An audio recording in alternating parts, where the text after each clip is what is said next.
When a winter storm trapped a billionaire in a roadside diner, he never expected the quiet waitress who served him coffee would be the woman who destroyed him years ago. Ethan Cole thought he knew power. He thought he understood loss. But on the worst night of the year, stranded miles from anywhere that mattered, he discovered that some debts can't be paid with money, and some secrets refuse to stay buried. Stay with me until the end of this story. Hit that like button and drop a comment with your city so I can see how far this journey travels. The roads had turned to glass sometime around 4 in the afternoon. Ethan Cole noticed it first when his driver pumped the brakes going into a curve and the entire back end of the Mercedes drifted sideways like they were floating on air. Marcus, 20 years behind the wheel, never rattled, gripped tight, and said nothing, but Ethan saw his knuckles go white. "We're not making it to Denver," Marcus said finally. His voice was flat, professional, the kind of tone that carried bad news without apology. Ethan didn't answer right away. He was looking out the window at a landscape that had turned hostile in the span of an hour. The mountains that had been postcard perfect that morning were now invisible behind sheets of snow falling so thick the windshield wipers couldn't keep up. The highway, what little he could see of it, was empty. No taillights ahead. No headlights behind. Just white noise and the wind screaming against the side of the car. His phone had lost signal 10 minutes ago. The last email he'd sent, approving a merger that would close before markets opened Monday, was still sitting in his outbox, unsent, like the rest of the world had already moved on without him. "There's a town coming up," Marcus said, squinting at a road sign barely visible through the storm. "Maybe 5 miles. "What town?" "Don't know. Small, but it's something." Ethan checked his watch. 6:15. He was supposed to be walking into a private suite at the Ritz-Carlton right now, ordering room service for himself and his son, making sure the nanny had everything handled back home. Instead, he was stuck in the middle of nowhere with a storm that had turned the Rocky Mountains into a frozen trap. "Fine," he said. "Find us a place to wait it out." Marcus nodded and eased back onto the gas, crawling forward at 20 miles an hour. They weren't the only ones with the same idea.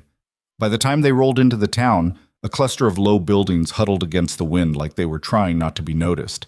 Ethan counted 6 other vehicles already parked in front of a diner with a flickering neon sign that read, "Clara's." The apostrophe was burned out. Marcus pulled in beside a Range Rover that looked like it cost more than the building. Ethan saw movement inside the diner, shapes behind fogged windows, the glow of overhead lights cutting through the storm like a weak lighthouse. "You want me to go in first?" Marcus asked. "I'm not 12, Ethan said, already reaching for the door. The cold hit him like a fist. Not just cold, violent. The kind of wind that didn't care about your coat or your money or the fact that you had a conference call in the morning. It just took what it wanted and kept moving. Ethan shoved the door open and stepped inside. The warmth was immediate, almost offensive after the freeze outside. The diner smelled like old coffee, frying oil, and wet wool.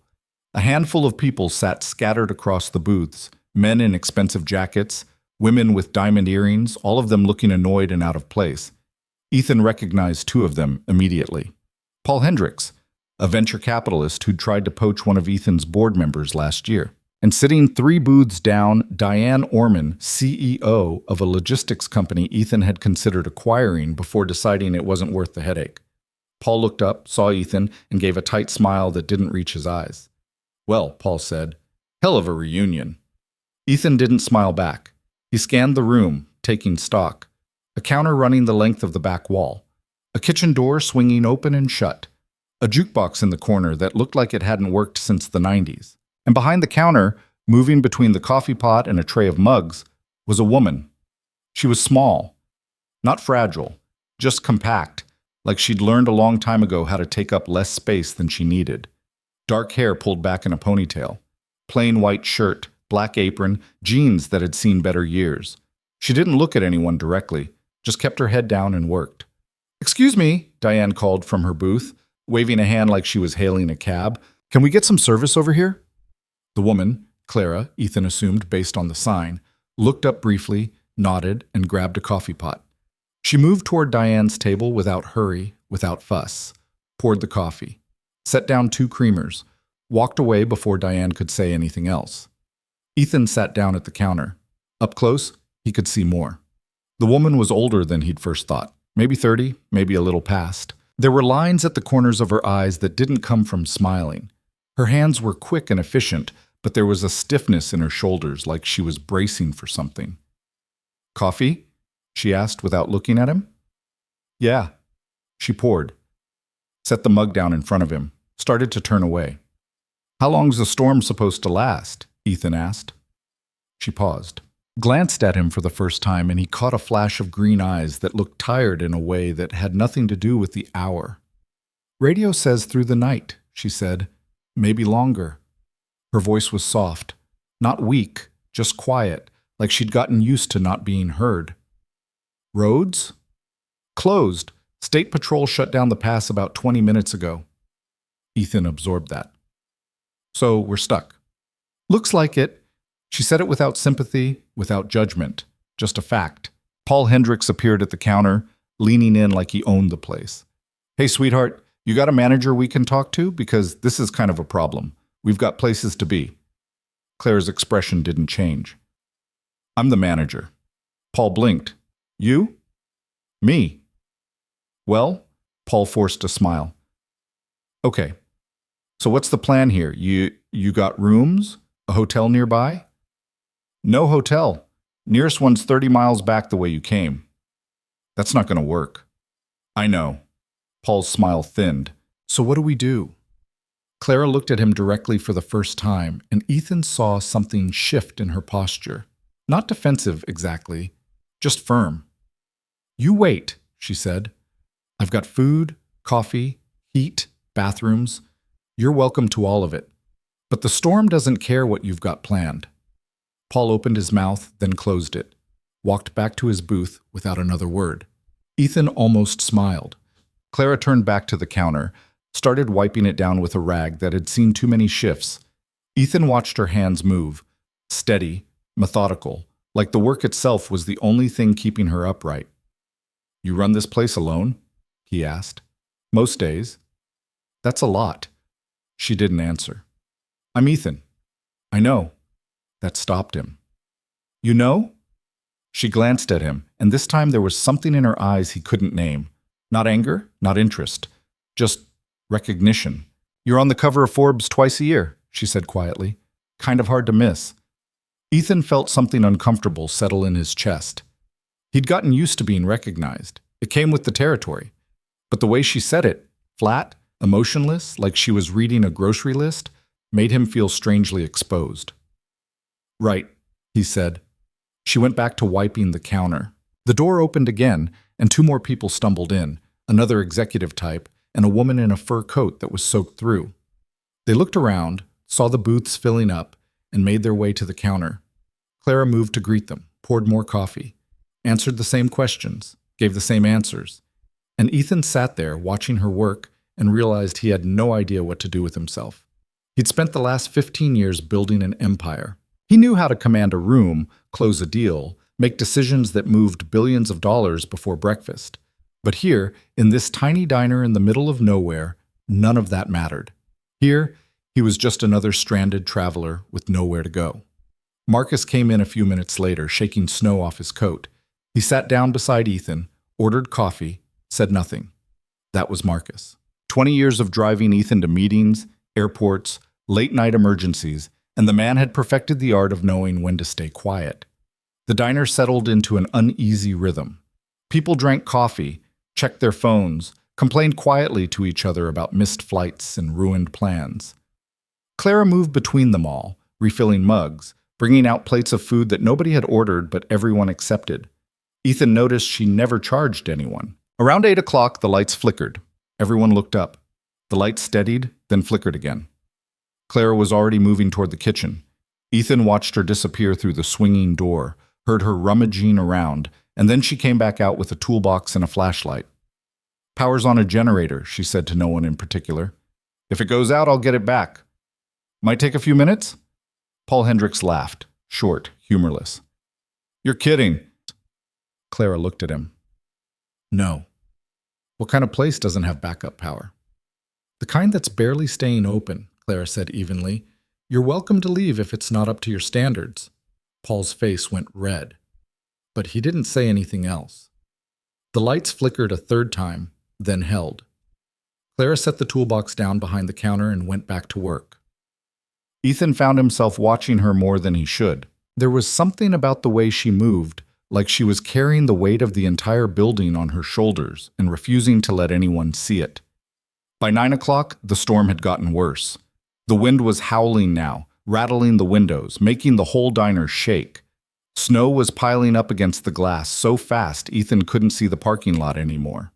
Diane Ormond stood up, pulling her phone out for the 10th time. "This is insane. I'm calling someone."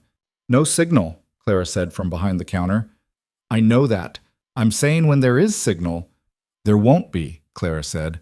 "Not until the storm passes." Diane stared at her. "How do you know?" "Because I've lived here my whole life. This is what happens." Diane sat down, muttering something under her breath. Ethan stood up, walked over to the window, pressed his hand against the glass. It was cold enough to sting. Outside, the world had disappeared. Just white. Just wind. Just the sound of something bigger than all of them trying to break in. He thought about his son. 4 years old, safe at home with the nanny, probably already asleep. Ethan had called before they lost signal, told him good night, promised he'd be home soon. That promise felt fragile now. "You okay?" Ethan turned. Clara was standing a few feet away, holding a fresh pot of coffee. "Yeah," he said. "Just thinking." She didn't push, just nodded and started to walk away. "Hey," Ethan said. She stopped. "Thank you. For this. For letting us stay." Clara looked at him, and for a second something softened in her expression. Not much. Just enough.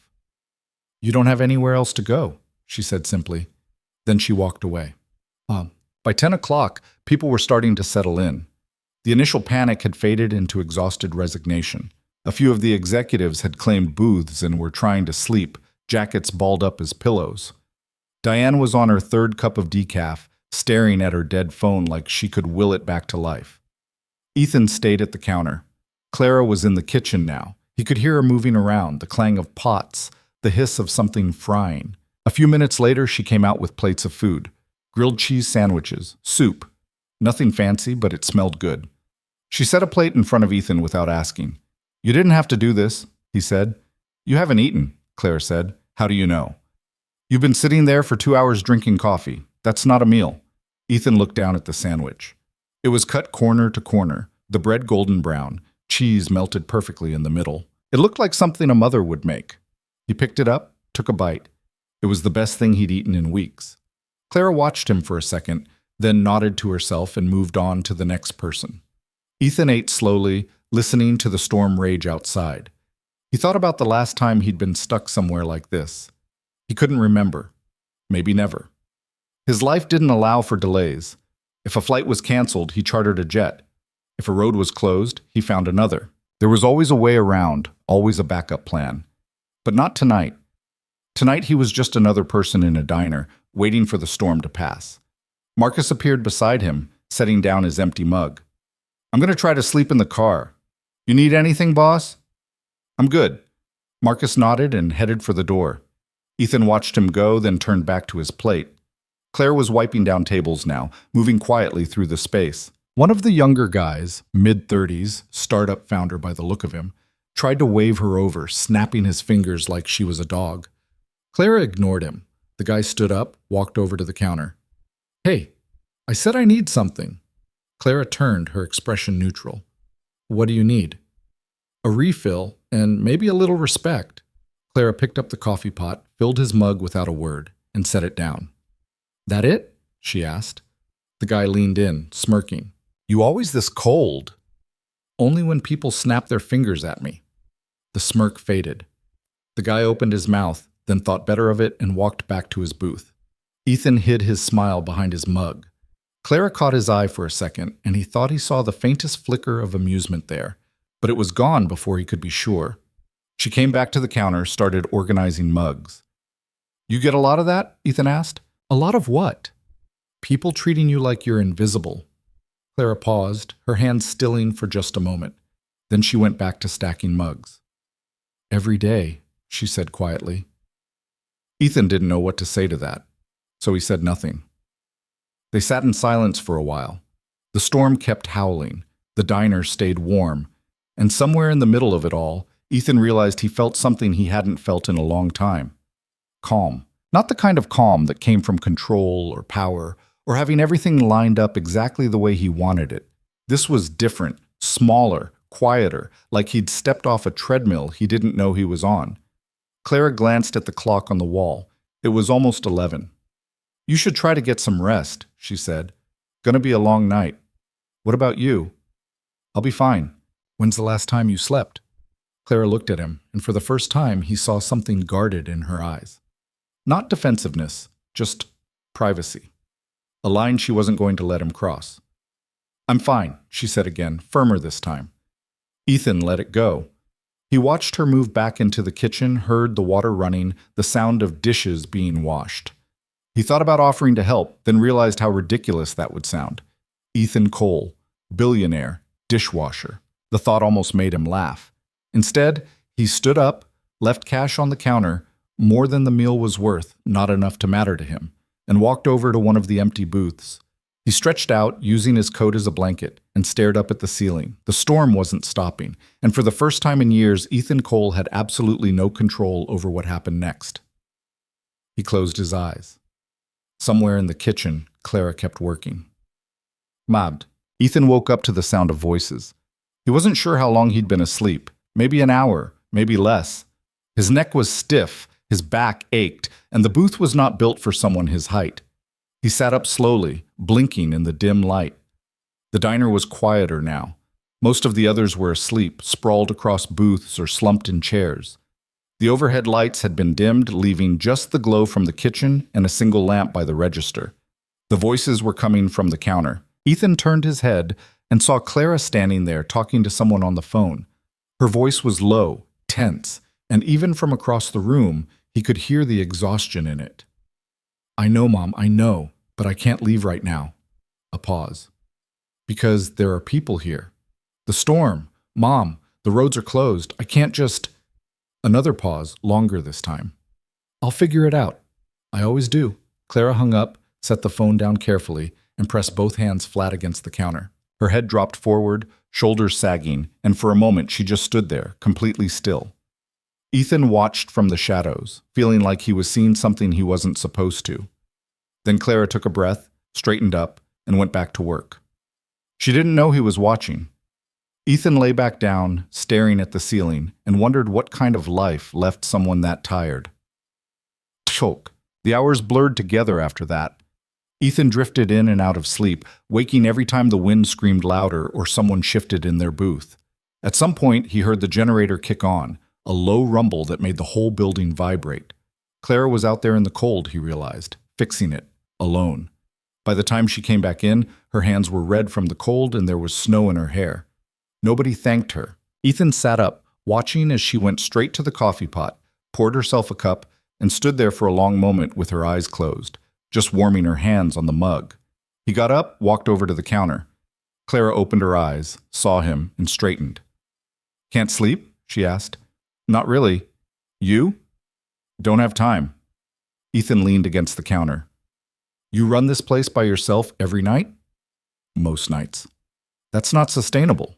Clara gave him a look, tired, but not unkind. "I know. So why do it?"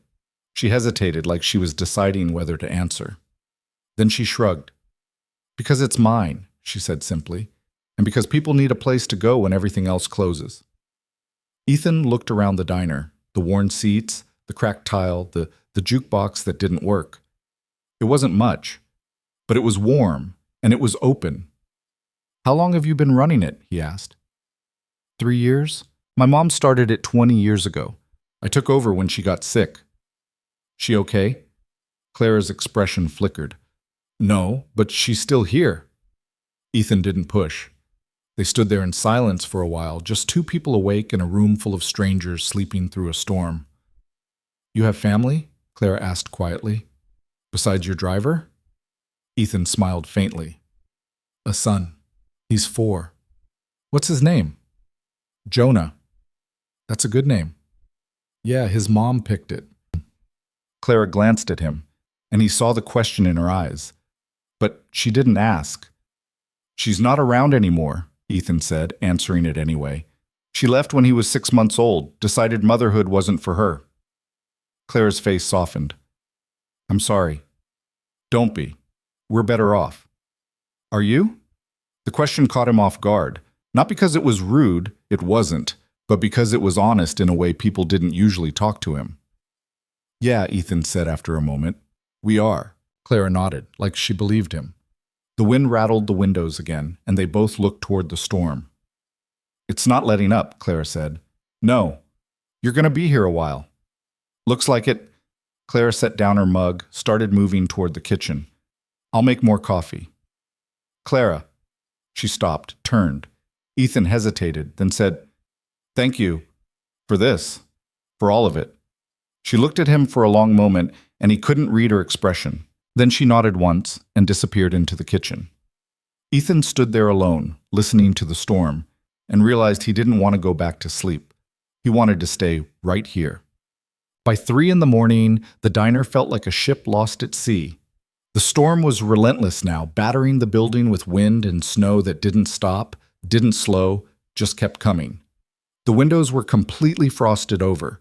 The door was blocked by a drift that had piled up 3 feet high, and inside the warmth was starting to feel fragile, like it might give out at any moment. Clara had checked the generator twice more. Ethan had watched her go out both times, bundled in a coat that looked 2 sizes too big, and come back in with snow caked to her boots and her fingers shaking. The 3rd time, he stopped her. "Let me do it," he said. Clara looked up at him, surprised. "You don't know how." "Then show me." She studied him for a second, like she was trying to figure out if he was serious. Then she handed him the flashlight. "Come on." They went out the back door into the freezing dark, and Ethan felt the cold punch straight through his coat. Clara led him to a shed behind the diner, barely visible through the snow, and pulled open the door. Inside, the generator was chugging away, loud and angry. "It's old," Clara said, raising her voice over the noise. "Burns through fuel faster than it should. I have to keep an eye on it or it'll quit." "How much fuel you got?" "Enough for tonight. Maybe tomorrow if we're lucky. And if we're not?" Clara didn't answer. She showed him how to check the levels, how to prime the pump, how to listen for the change in pitch that meant it was about to stall. Ethan watched, memorized, asked questions. Clara answered them all without hesitation, like she'd done this 1,000 times. When they went back inside, Ethan's hands were numb and his face felt like it had been scraped raw. But he felt awake in a way he hadn't in years.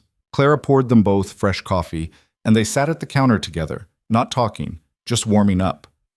Paul Hendricks was awake now, pacing near the window, phone in hand. "Still no signal," he muttered. "This is ridiculous." Nobody responded. Diane was asleep in her booth, snoring softly. The startup guy was scrolling through something on his laptop, screen brightness turned all the way down. Marcus was still in the car, probably frozen solid by now, but too stubborn to come back in. And Clara just kept moving. Ethan watched her wipe down the same table for the 3rd time, and he realized something. She wasn't just working. She was holding the whole place together by sheer will. "You ever take a break?" he asked. Clara glanced at him. "Not really."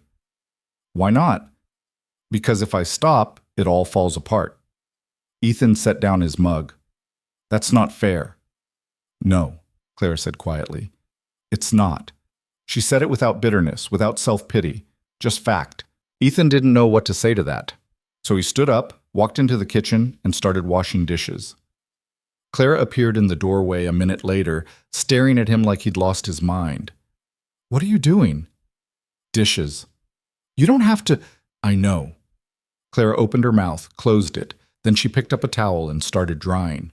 They worked side by side in silence, and Ethan realized this was the first time in years he'd done something with his hands that didn't involve a keyboard or a signature. It felt good. When the dishes were done, Clara turned to him, and for the first time that night, she smiled. It was small, tired, but real. "Thank you," she said. Ethan nodded. "Any time." And he meant it. Odd. The storm finally broke just before dawn. The wind died first, fading from a scream to a whisper to nothing. Then the snow stopped, leaving the world silent and buried under feet of white. Ethan stood at the window, watching the sky lighten from black to deep blue to pale gray. Behind him, the diner was starting to wake up, people stretching, groaning, checking their phones. Paul Hendricks saw the clear sky and immediately started making calls. Diane was already on her laptop, trying to reschedule meetings. The startup guy looked relieved, like he'd just survived a hostage situation. But Ethan didn't move. He just stood there, looking out at the snow, and realized something had shifted. He didn't want to leave. Clara was behind the counter, brewing a fresh pot of coffee. She looked exhausted, like she'd been running on fumes for the last 12 hours. But she was still standing, still working, still holding it all together. Ethan walked over, sat down. "Roads open yet?" he asked. "Not yet. Plows are working on it. Maybe another hour. And then everyone leaves." Clara nodded. "And then everyone leaves." Ethan looked at her, and for the first time he saw past the quiet exterior, past the exhaustion, past the walls she'd built around herself. He saw someone who'd been carrying the world alone for too long. "Can I ask you something?" he said. Clara looked up, cautious. "Okay. Why do you do this?" "Really?" She was quiet for a long moment, her hands wrapped around a coffee mug, her eyes distant. "Because it's the only thing I have left," she said finally, "and because someone has to." Ethan felt something tighten in his chest. "That's not enough," he said quietly. Clara met his eyes, and he saw something flicker there, something raw and honest and painful. "I know," she whispered. They sat there in silence as the sun came up, painting the snow outside in shades of gold and pink. And Ethan Cole, who had spent his entire life building walls and making deals and keeping people at arm's length, realized he didn't want to walk away from this. From her. Not yet. The plows arrived an hour later, clearing the roads, opening the pass. One by one, the stranded travelers paid their tabs, thanked Clara in passing, and left. Paul Hendricks didn't even look back. Diane left a 20 on the table and walked out without a word. The startup guy waved awkwardly and disappeared into his Tesla. And then it was just Ethan, Marcus, and Clara. Marcus waited by the door, patient as always. Ethan stood at the counter, looking at Clara, trying to find the right words. "I'll pay for everything," he said. "The food, the coffee, whatever it costs to keep this place open all night." Clara shook her head. "You don't have to." "I want to. I don't need your money." Ethan stopped, looked at her, really looked at her, and he realized she meant it. "Okay," he said quietly. "But if you ever need anything, I won't." It should have felt like a dismissal, but it didn't. It felt like protection. Ethan pulled out a business card, set it on the counter. "Just in case." Clara looked at the card but didn't pick it up. Ethan turned to leave, then stopped. "Thank you, Clara," he said. "For everything." She nodded, didn't smile, didn't say anything, just watched him walk out the door. Marcus was already in the car, engine running. Ethan climbed in, closed the door, and looked back at the diner one last time. Clara was standing in the window, arms crossed, watching them go. And as Marcus pulled onto the highway, heading toward Denver, toward meetings and boardrooms, and the life Ethan had built, he couldn't stop thinking about the woman he was leaving behind. The shy waitress who'd survived a storm without breaking. The woman who'd looked at him like he was just another person. The woman who didn't need him. And for the first time in 15 years, Ethan Cole realized he wanted to be needed. Not for his money, not for his name, just for himself. He pulled out his phone, opened his contacts, and saved her number from the card he'd left behind, just in case. The card sat on Clara's counter for 3 days before she threw it away. She told herself it didn't matter, that he was just another rich man passing through, that the storm had been an anomaly, that everything would go back to normal now that the roads were clear and the world had moved on. But normal felt different now. The diner was quieter than usual. The regulars came and went, truck drivers, locals grabbing coffee before work, the occasional tourist who'd missed the turn for the interstate. Clara served them all with the same quiet efficiency she always had, pouring coffee, taking orders, wiping down tables. But her mind kept drifting back to that night, to the way Ethan Cole had looked at her. Not through her the way most people did, but at her. Like he was actually seeing something. She hated that it mattered. On the fourth day, her phone rang. Clara was in the kitchen, elbow deep in dishwater, when she heard it buzzing on the counter. She dried her hands on her apron and walked out, expecting her mother's nurse or the supplier who kept threatening to cut off her account if she didn't pay down her tab. The number on the screen was unfamiliar. She almost didn't answer. But something made her pick up. Hello? Clara Bennett? The voice was professional, clipped, female. Yeah, who's this? My name is Rachel Kimura. I work for Ethan Cole. He asked me to reach out. Clara's stomach dropped. She gripped the phone tighter, her mind racing. Why? Mr. Cole wanted to follow up regarding the night of the storm. He'd like to ensure you were compensated fairly for your hospitality. Clara closed her eyes. Of course. Money. That's all it ever was with people like him. I don't need his money, she said. I understand, Miss Bennett. However, Mr. Cole was quite insistent. He's prepared to say... I said no. There was a pause on the other end of the line. Miss Bennett, I don't think you understand the amount we're discussing. I don't care about the amount. Another pause, longer this time. May I ask why? Clara looked around the empty diner, the cracked vinyl booths, the flickering light over the register, the stack of unpaid bills shoved in the drawer behind the counter. She could use the money, she knew that. The diner was barely breaking even. Her mother's medical bills were piling up. The roof needed fixing. The freezer was on its last legs. But taking Ethan Cole's money felt like something else. It felt like charity, and Clara had spent too many years refusing to be anyone's charity case. Because I didn't do it for money, Clara said quietly. Tell Mr. Cole thank you, but I'm fine. She hung up before Rachel could respond.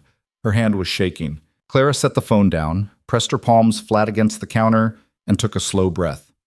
It was done. He'd tried. She'd said no. That was the end of it. Except it wasn't. 2 days later, a convoy of black SUVs pulled into the parking lot. Clara saw them through the window and felt her stomach twist. She knew what this was before the first door even opened. She'd seen it on the news enough times. Camera crews, reporters, producers looking for a story. And she'd just become one. A man in a suit stepped out of the lead vehicle, followed by a woman with a tablet and a camera operator hauling equipment. Behind them, more people poured out. Sound techs, assistants, someone carrying a ring light. Clara's first instinct was to lock the door. Her second was to run. But she didn't either. She just stood there, frozen, as the man in the suit walked up to the door and knocked. Clara opened it. Clara Bennett? The man said, flashing a smile that was too white, too perfect. Yeah. I'm Derek Pullman, ABC News. We'd love to talk to you about the storm, about what happened here that night.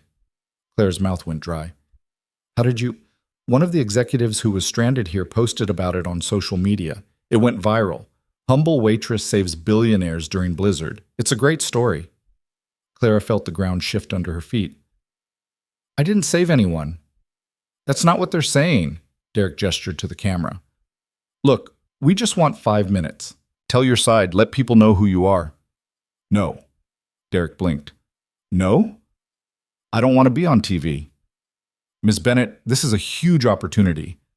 National exposure. We're talking morning shows, interviews, maybe even... I said no. Clara started to close the door, but Derek put his hand on it, stopping her.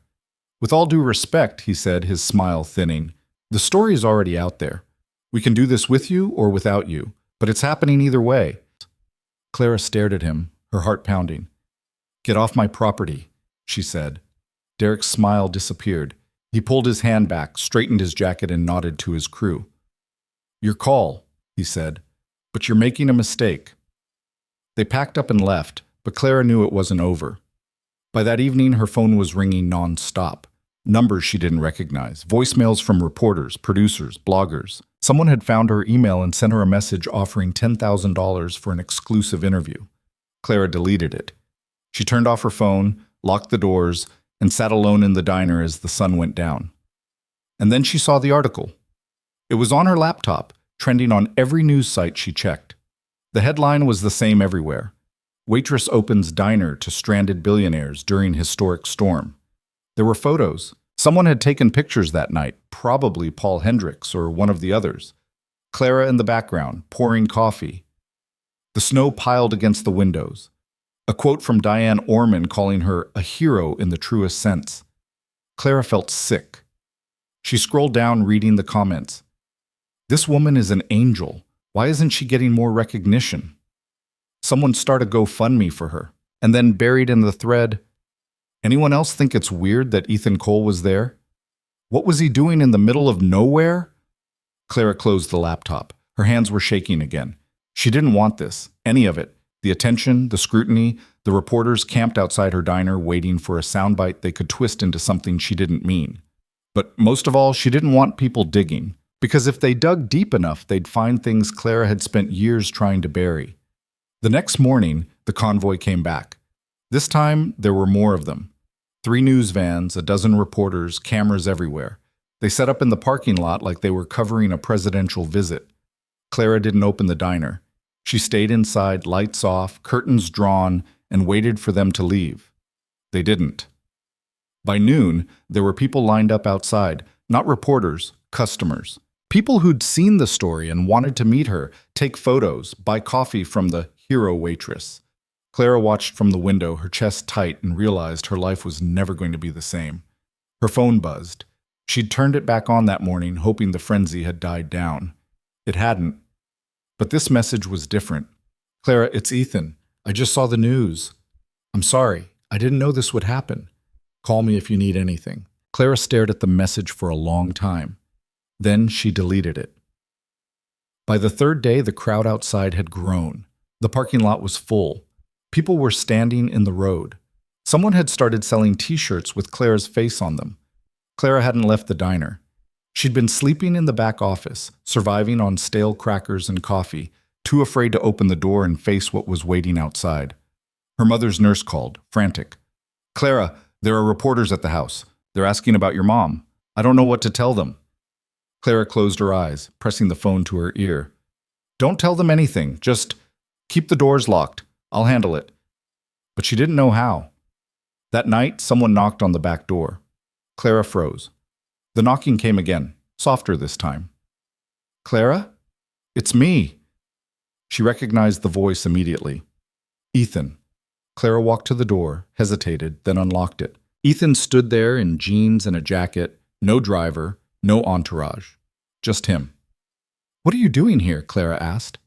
I came to apologize. For what? For this. Ethan gestured toward the front of the diner where the glow of camera lights was still visible through the windows. I didn't know they'd turn it into a circus. You couldn't have known. I should have. I know how this works. The second my name got attached to the story, it was over. Clara leaned against the doorframe, exhausted. So, what do you want me to say? I don't want you to say anything. I want to help. I don't need your help. Clara Ikiti. I mean it. I don't need you swooping in like some kind of savior. I've handled worse than this. Ethan looked at her, and she saw something shift in his expression. Not pity, not condescension, understanding. Okay, he said quietly, but if you change your mind, I won't. Ethan nodded, started to turn away, then stopped. For what it's worth, he said. I meant what I said that night. Thank you. Clara didn't respond. She just watched him walk back to his car. A rental, she noticed, not the Mercedes, and drive away. When the door closed, Clara locked it and slid down to the floor, her back against the wall, her head in her hands. She wanted to cry, but the tears wouldn't come. The media frenzy lasted another week. Then, as quickly as it had started, it died. The news vans left. The reporters moved on to the next story. The crowds thinned, then disappeared, and Clara was left alone again. But the damage was done. Her face was everywhere. Her name was searchable. And people had started asking questions, the kind of questions Clara had spent 3 years avoiding. It started small. A comment on a news article. Why is a Bennett working as a waitress? Then another. Isn't her family loaded? What happened? And then the one that made Clara's blood run cold. Clara Bennett. Any relation to the Bennett Group scandal? She didn't sleep that night. She sat in the office, her laptop open, watching the threads multiply. Someone had found an old Society page photo, Clara at a gala, 10 years younger, wearing a designer dress, smiling beside her father. The caption read, Clara Bennett, daughter of real estate mogul Richard Bennett, at the annual Harrington Foundation Gala. The comments underneath were brutal. Wait, this is the humble waitress? She's rich. Her family lost everything in that fraud case. Guess she's not so rich anymore. I heard her fiancé was involved. He took the money and ran. Clara closed the laptop, her hands shaking. She'd known this would happen eventually, that someone would connect the dots, that her past would catch up to her. But she'd hoped she'd have more time. Her phone buzzed, another unknown number. She almost didn't answer, but something made her pick up. Hello? Ms. Bennett, this is Jonathan Voss. I'm an investigative journalist with the Post. I'd like to talk to you about your father. Clara's stomach dropped. No comment. I understand this is difficult, but I said no comment. She hung up, blocked the number, and threw the phone across the room. It hit the wall and clattered to the floor, screen cracked, but still glowing. Clara sat there in the dark, her chest heaving, and realized she couldn't do this alone anymore. She picked up the phone, scrolled through her contacts, and stopped on the one number she'd told herself she'd never use. Ethan. Her finger hovered over the call button. She thought about the night of the storm, the way he'd looked at her, the way he'd washed dishes beside her without being asked, the way he'd left his number just in case. Clara took a breath and pressed call. He answered on the second ring. Clara? I need help, she said quietly. There was a pause. Then, I'm on my way. Ethan arrived 2 hours later. Clara let him in through the back door, and he stepped inside, looking around the dark diner like he was seeing it for the first time. You okay? He asked. No. Ethan set down the bag he'd been carrying. Takeout, she realized, from a place that definitely wasn't local. When's the last time you ate? Clara couldn't remember. Sit, Ethan said, pulling out a chair. She sat. He unpacked the food, Chinese, still hot, and set it in front of her. Clara stared at it, her stomach growling despite everything. Eat, Ethan said. Then we'll talk. Clara picked up the chopsticks and ate slowly, mechanically. The food was good, but she barely tasted it. Ethan sat across from her, waiting. When she finally set down the chopsticks, he leaned forward. Tell me what happened. And Clara did. She told him about her father, about the Bennett Group, the real estate empire her family had built over 3 generations, about the deals that had gone bad, the investors who'd lost everything, the fraud investigation that had torn their world apart. She told him about her fiancé, Michael, charming and ambitious, the man her father had trusted with everything, the man who'd stolen millions and disappeared the night the FBI came knocking. She told him about the trial, the media circus, the guilty verdict that sent her father to prison for 10 years for crimes he'd only been partially responsible for. And she told him about the aftermath, the estate seized, the accounts frozen, her mother's breakdown, the friends who stopped calling, the life that had evaporated overnight. I changed my name, Clara said quietly. Moved here. Started over. And the diner? My mom's sister owned it. She left it to us when she died. It was the only thing the government couldn't take. Ethan was quiet for a long time. And now people are digging, he said. Yeah. How long do you think before they put it together? A week? Maybe less. Ethan nodded slowly, his jaw tight. I can stop it, he said. Clara looked up, surprised. How? I have lawyers, good ones. They can shut down the stories, threaten defamation suits, make it more trouble than it's worth. That won't make it go away. No, but it'll buy you time. Clara shook her head. I don't want to bury it. I'm tired of hiding. Then what do you want? Clara met his eyes, and for the first time in years she said the truth out loud. I want my life back. Ethan reached across the table and took her hand. Then let me help you. Clara looked down at their hands, his larger, calloused in places she wouldn't have expected, warm against her cold fingers. Why? She asked. Why do you care? Ethan hesitated, like he was choosing his words carefully. Because you didn't deserve what happened to you, he said finally, and because I know what it's like to lose everything and have to build it back alone. Clara wanted to pull her hand away, but she didn't. There's something else, Ethan said, his voice quieter now. Clara looked up. The deal that destroyed your father's company, the investors who pulled out at the last minute, the financing that fell through, Clara felt her chest tighten. What about it? Ethan's jaw clenched. I was one of them. The words hung in the air between them. Clara pulled her hand back slowly, her mind racing. What? I didn't know, Ethan said quickly. I didn't know your father, didn't know the details. My firm handled it. They told me the company was over-leveraged, that it was a bad investment. I signed off on the withdrawal. Clara stood up, her chair scraping against the floor. You destroyed my family. I didn't. You pulled the funding. You and people like you. You left us with nothing. Clara, get out. Ethan stood, his hands raised. Let me explain. There's nothing to explain. You're just like the rest of them. You take what you want and leave everyone else to clean up the mess. That's not fair. Fair? Clara's voice broke. You want to talk about fair? She was shaking now, years of anger and grief and exhaustion pouring out all at once. I lost everything because of people like you.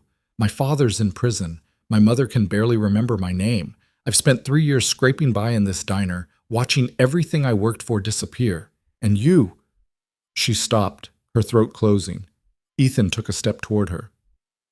Don't, Clara said, her voice barely a whisper. Ethan stopped.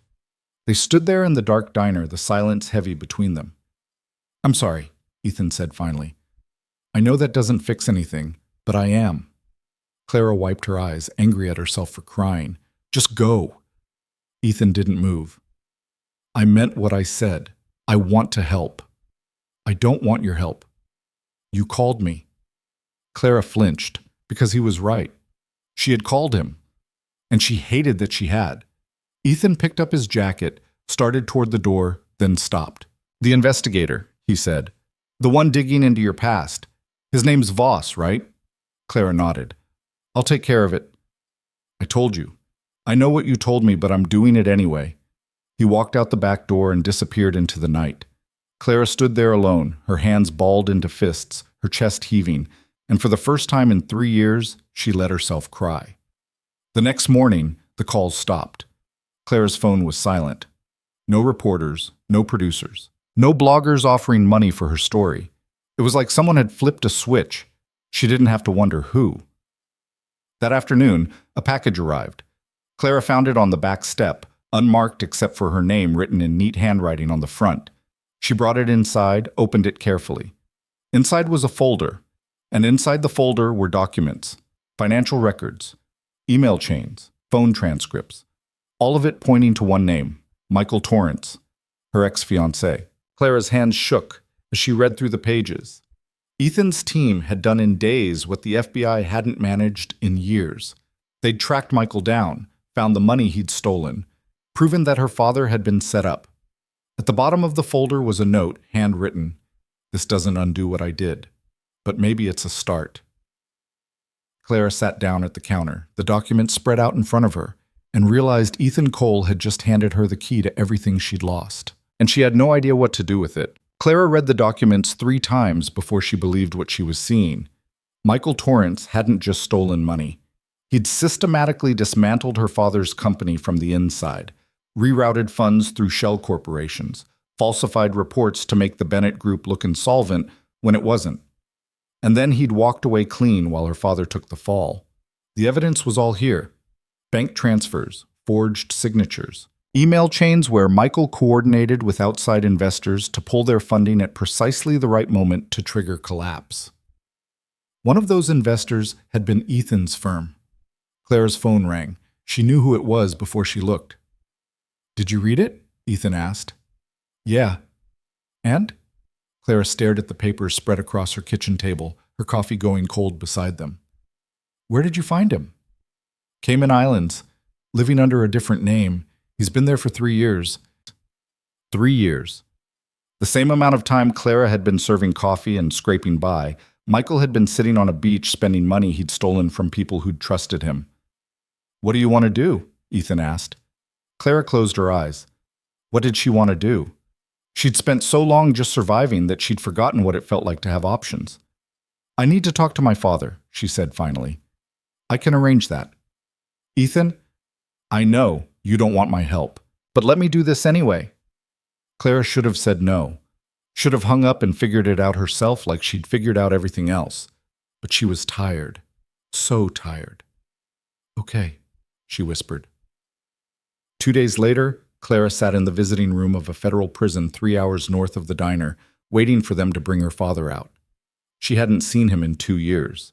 The last time had been right after her mother's first stroke, when Clara had driven up to tell him in person. He'd looked broken then, older than his 60 years, the fight gone out of him.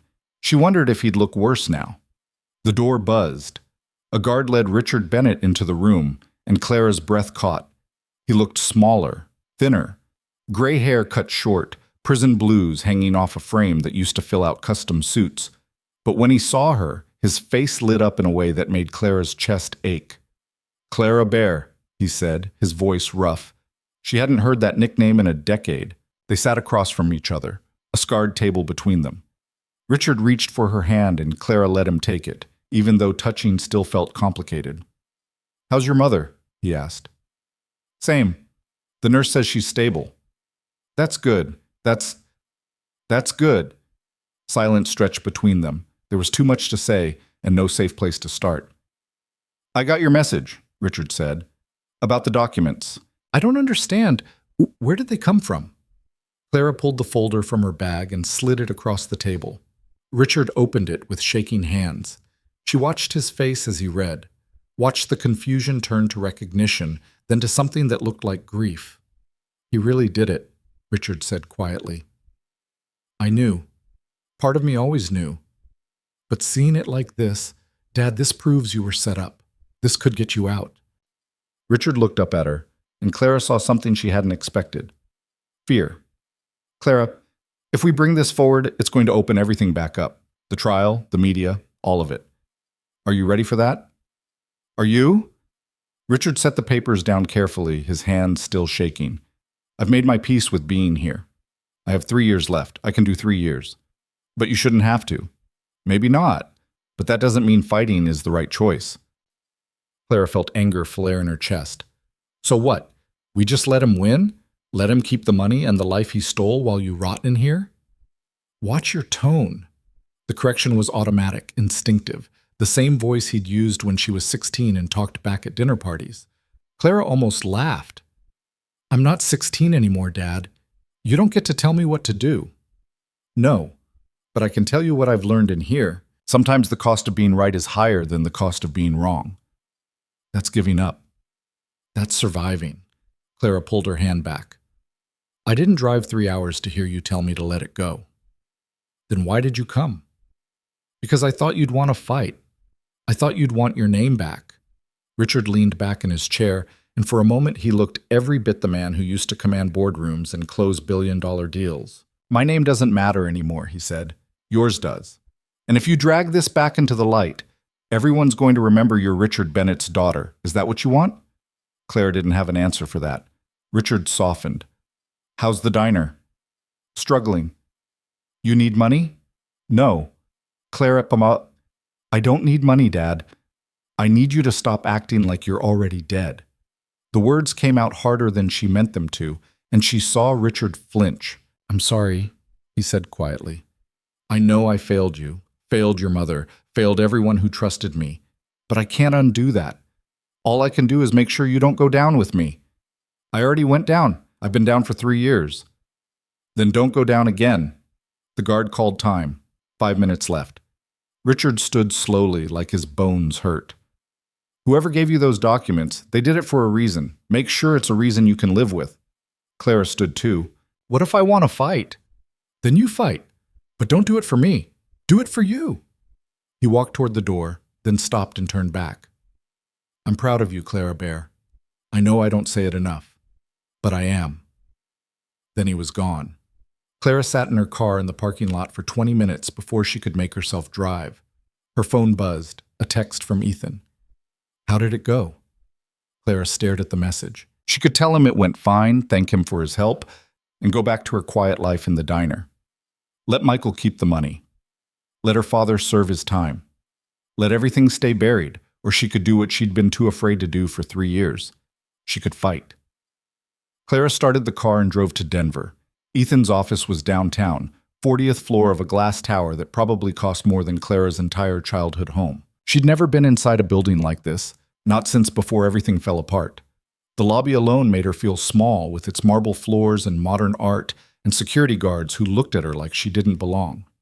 Maybe she didn't, but she was here anyway.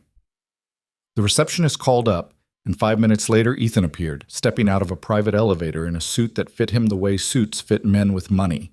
He looked surprised to see her. "Clara, I didn't know you were coming." "I didn't either." Ethan glanced at the receptionist, then back at Clara. "Come on up." They rode the elevator in silence. Clara watched the numbers climb and tried not to think about how high they were going. Ethan's office was corner, windows on two sides, views that stretched all the way to the mountains. The furniture was minimalist, expensive. Everything was clean, organized, controlled. It felt nothing like the diner. "Sit," Ethan said, gesturing to a leather chair. Clara sat. Ethan sat across from her, leaning forward with his elbows on his knees. "How's your father?" "Resigned." "To what?" "To losing." Ethan nodded slowly. "And you?" Clara met his eyes. "I'm not." Something shifted in Ethan's expression. Not quite a smile, but close. "Good. I want to go after Michael. I want to get the money back, clear my father's name, and make sure that bastard pays for what he did. That's going to take time. Lawyers. Resources." "I know. It's going to get ugly. The media will dig everything back up. Your life won't be private anymore." "It's already not private." Ethan stood, walked to the window, looked out at the city below. "There's something you should know," he said without turning around. "About the deal that pulled funding from your father's company." Clara's stomach tightened. "Okay." "I looked into it, went back through the records, the reports my team gave me before I signed off." "And?" Ethan turned to face her. "They were falsified. The financials that made the Bennett Group look insolvent, Michael fed them to my analysts. He wanted outside investors to pull out. He needed the company to look like it was failing so he could strip it clean." Clara felt like the floor had dropped out from under her. "You're saying you were part of his plan." "I'm saying he used me, used my firm, and I didn't ask enough questions to catch it. So it's your fault." Ethan didn't flinch. "Yeah, it is." Clara stood up, her hands balled into fists. "You could have stopped it. If you'd done your job, if you'd actually looked at what you were signing." "I know. My father would be free. My mother wouldn't have had a stroke. I wouldn't have spent 3 years hiding in a diner pretending to be someone else." "I know, Clara." "Do you?" Her voice broke. "Do you have any idea what it's like to lose everything because people like you couldn't be bothered to check your own paperwork?" Ethan crossed the space between them, and Clara saw something raw in his eyes. "You want me to say I'm sorry again?" "I will. You want me to write you a check to make up for it? Done. But none of that changes what happened, and none of it fixes what you're feeling right now." "Then what does?" "Making him pay." Clara stared at him, her chest heaving. "I can give you the best lawyers in the country," Ethan said. "I can fund the entire case. I can use every resource I have to track down every dollar Michael stole and make sure he never sees daylight again." "Why? Because you feel guilty?" "Yes." The honesty surprised her. "And because you deserve justice," Ethan continued. "And because watching you fight through that storm, watching you hold that diner together when everyone else was falling apart, it made me realize I've spent 15 years building an empire, and I've never once done something that actually mattered." Clara didn't know what to say to that. "Let me help you," Ethan said quietly. "Not because you need it, but because I do." Clara looked at him for a long moment, saw the cracks in his armor, the guilt he was carrying, the way he was holding himself together by sheer will. He wasn't so different from her. "Okay," she said finally. Ethan let out a breath. "Okay. But I have conditions." "Name them." "I want to be involved in everything, every decision, every move. This is my fight, not yours." "Agreed." "And I don't want your money." Ethan frowned. "Clara, I mean it. You can give me lawyers, resources, whatever, but I'm not taking cash. I'm not your charity case." "It's not charity." "Then what is it?" Ethan hesitated. "A partnership." Clara considered that.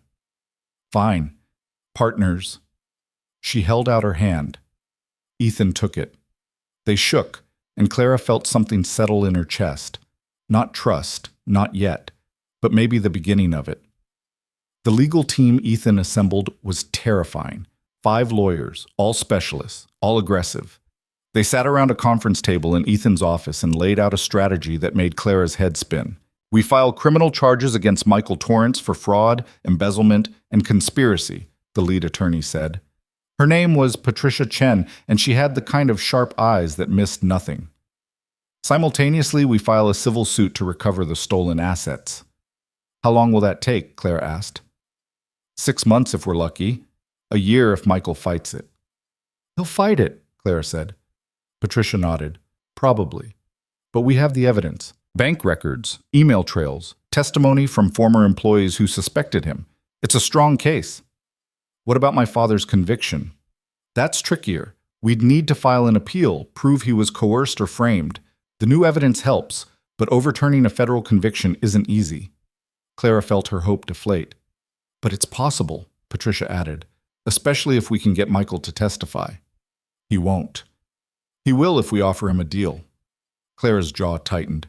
No deals. Clara, I said no deals. He doesn't get to walk away from this. Patricia glanced at Ethan, who nodded. Then we do it the hard way. The meeting lasted 3 hours. By the end, Clara's head was pounding and she felt like she'd been run over. Ethan walked her to the elevator. You okay? He asked. I don't know. This is going to get harder before it gets easier. I know. The elevator doors opened. Clara stepped inside, then turned back. Ethan? Yeah? Thank you. He nodded. Don't thank me yet. The doors closed. Clara rode down 40 floors and walked out into the Denver afternoon. The air was cold, sharp, and for the first time in years, she felt like she could breathe. The story broke 2 weeks later. Clara was at the diner when her phone started ringing. She ignored it at first, but then the news vans showed up again, and she knew. Someone had leaked the lawsuit. By evening, it was everywhere. Billionaire helps clear wrongly convicted father. Former heiress fights back against ex-fiancé. Ethan Cole's secret connection to Bennett Group scandal. The cameras were back, the reporters were back, and this time, they weren't leaving. Clara locked herself in the office and called Ethan. I'm sorry, he said immediately. We don't know who leaked it. Does it matter? No, but we're handling it. Patricia's team is putting out a statement, and I've got my PR people shutting down the worst of it. Clara laughed, but there was no humor in it. You can't shut this down, Ethan. This is who I am now. The girl who used to have everything and lost it. The waitress who got rescued by a billionaire. That's the story they want. Then we give them a different story. How? You tell the truth. Clara went quiet. Do an interview, Ethan said. One interview, your terms, your story. Control the narrative before someone else does. I don't want to be on camera. I know, but you're already on camera. At least this way you get to decide what they hear. Clara closed her eyes, feeling the walls closing in. I'll think about it, she said, and hung up. But she didn't have to think long. The next morning, someone published an old photo of Clara and Michael together. They were at a benefit, dressed in formal wear, smiling. The headline read, Did she know? Clara stared at the article, her hands shaking. They were questioning whether she'd been involved in the fraud, whether she'd helped Michael steal the money and played victim when it all fell apart. She called Ethan back. Set up the interview. Patricia arranged it with a journalist named Lauren Michaels, someone with a reputation for fairness. They'd do it at the diner, Clara's territory, and it would air as a primetime special. Clara had 4 days to prepare. Ethan showed up the night before with takeout and a bottle of wine. You don't have to do this, he said as they sat at the counter, the diner empty and dark around them. Yeah, I do. You could walk away. Let the lawyers handle it. Stay out of the spotlight. Clara picked at her food, not hungry. I've been hiding for 3 years. I'm done. Ethan poured her wine. She took a sip, let it warm her from the inside. What was he like? Ethan asked. Michael. Clara hadn't talked about Michael in a long time, hadn't let herself think about him beyond the anger and betrayal. Charming, she said finally. Smart. He knew exactly what to say to make you feel like the most important person in the room. You loved him. I thought I did. What changed? Clara looked at Ethan. I found out who he really was. They sat in silence for a while, drinking wine, not talking. It should have been uncomfortable, but it wasn't. You know what the worst part was? Clara said quietly. What? I introduced him to my father. I vouched for him. Told my dad he was brilliant, trustworthy, someone we could build the future with. And my dad believed me. That's not your fault. Isn't it? Ethan reached across the counter and took her hand. Michael made his choices. You made yours. They're not the same thing. Clara wanted to believe that. What about you? She asked. You ever been married? Once, briefly. What happened? She wanted the life, not the person. When she realized I came with a kid and actual responsibilities, she left. That's awful. Yeah. Ethan smiled, but it didn't reach his eyes. But Jonah's better off without her. How is he? Your son? Ethan's face softened the way it always did when someone asked about Jonah. He's good. Asking about you, actually. Clara blinked. Me? I told him about the storm, about the nice lady who gave us food and a warm place to stay. He wants to meet you. Something warm unfurled in Clara's chest. I'd like that, she said. Ethan squeezed her hand. Me too. The interview was set for 2 in the afternoon. Clara spent the morning cleaning the diner, straightening tables, polishing the counter, anything to keep her hands busy and her mind from spiraling. Lauren Michaels arrived early with a small crew. She was younger than Clara expected, maybe mid-30s, with kind eyes and a calm presence. Thank you for doing this, Lauren said as they set up cameras and lighting. Clara nodded, her throat too tight to speak. They sat across from each other in a booth, 2 cameras pointed at Clara's face. She felt exposed, vulnerable, like everyone could see straight through her. Ready? Lauren asked. No. Yeah. The cameras started rolling. Lauren asked the easy questions first. About the diner, about the storm, about what it was like serving coffee to some of the wealthiest people in the country. Clara answered carefully, keeping her voice steady. Then Lauren shifted. Let's talk about your family, about the Bennett group and what happened. Clara took a breath and told the truth. She talked about growing up in a world of privilege, about learning the business from her father, about believing she'd spend her life building something that mattered. She talked about Michael, about falling in love, about trusting him, about the engagement ring that had felt like a promise. She talked about the night everything fell apart, the FBI agents at the door, her father in handcuffs, her mother collapsing in the hallway. And she talked about the 3 years after, the quiet, invisible years where she'd learned how to be no one. Do you blame your father? Lauren asked. Clara looked directly into the camera. I blame the man who stole from him, who lied to him, who used my family's trust to build his own fortune while we lost everything. Michael Torrance. Yes. And now you're suing him. Yes. Why now? Why not 3 years ago? Clara paused. This was the question she'd been dreading.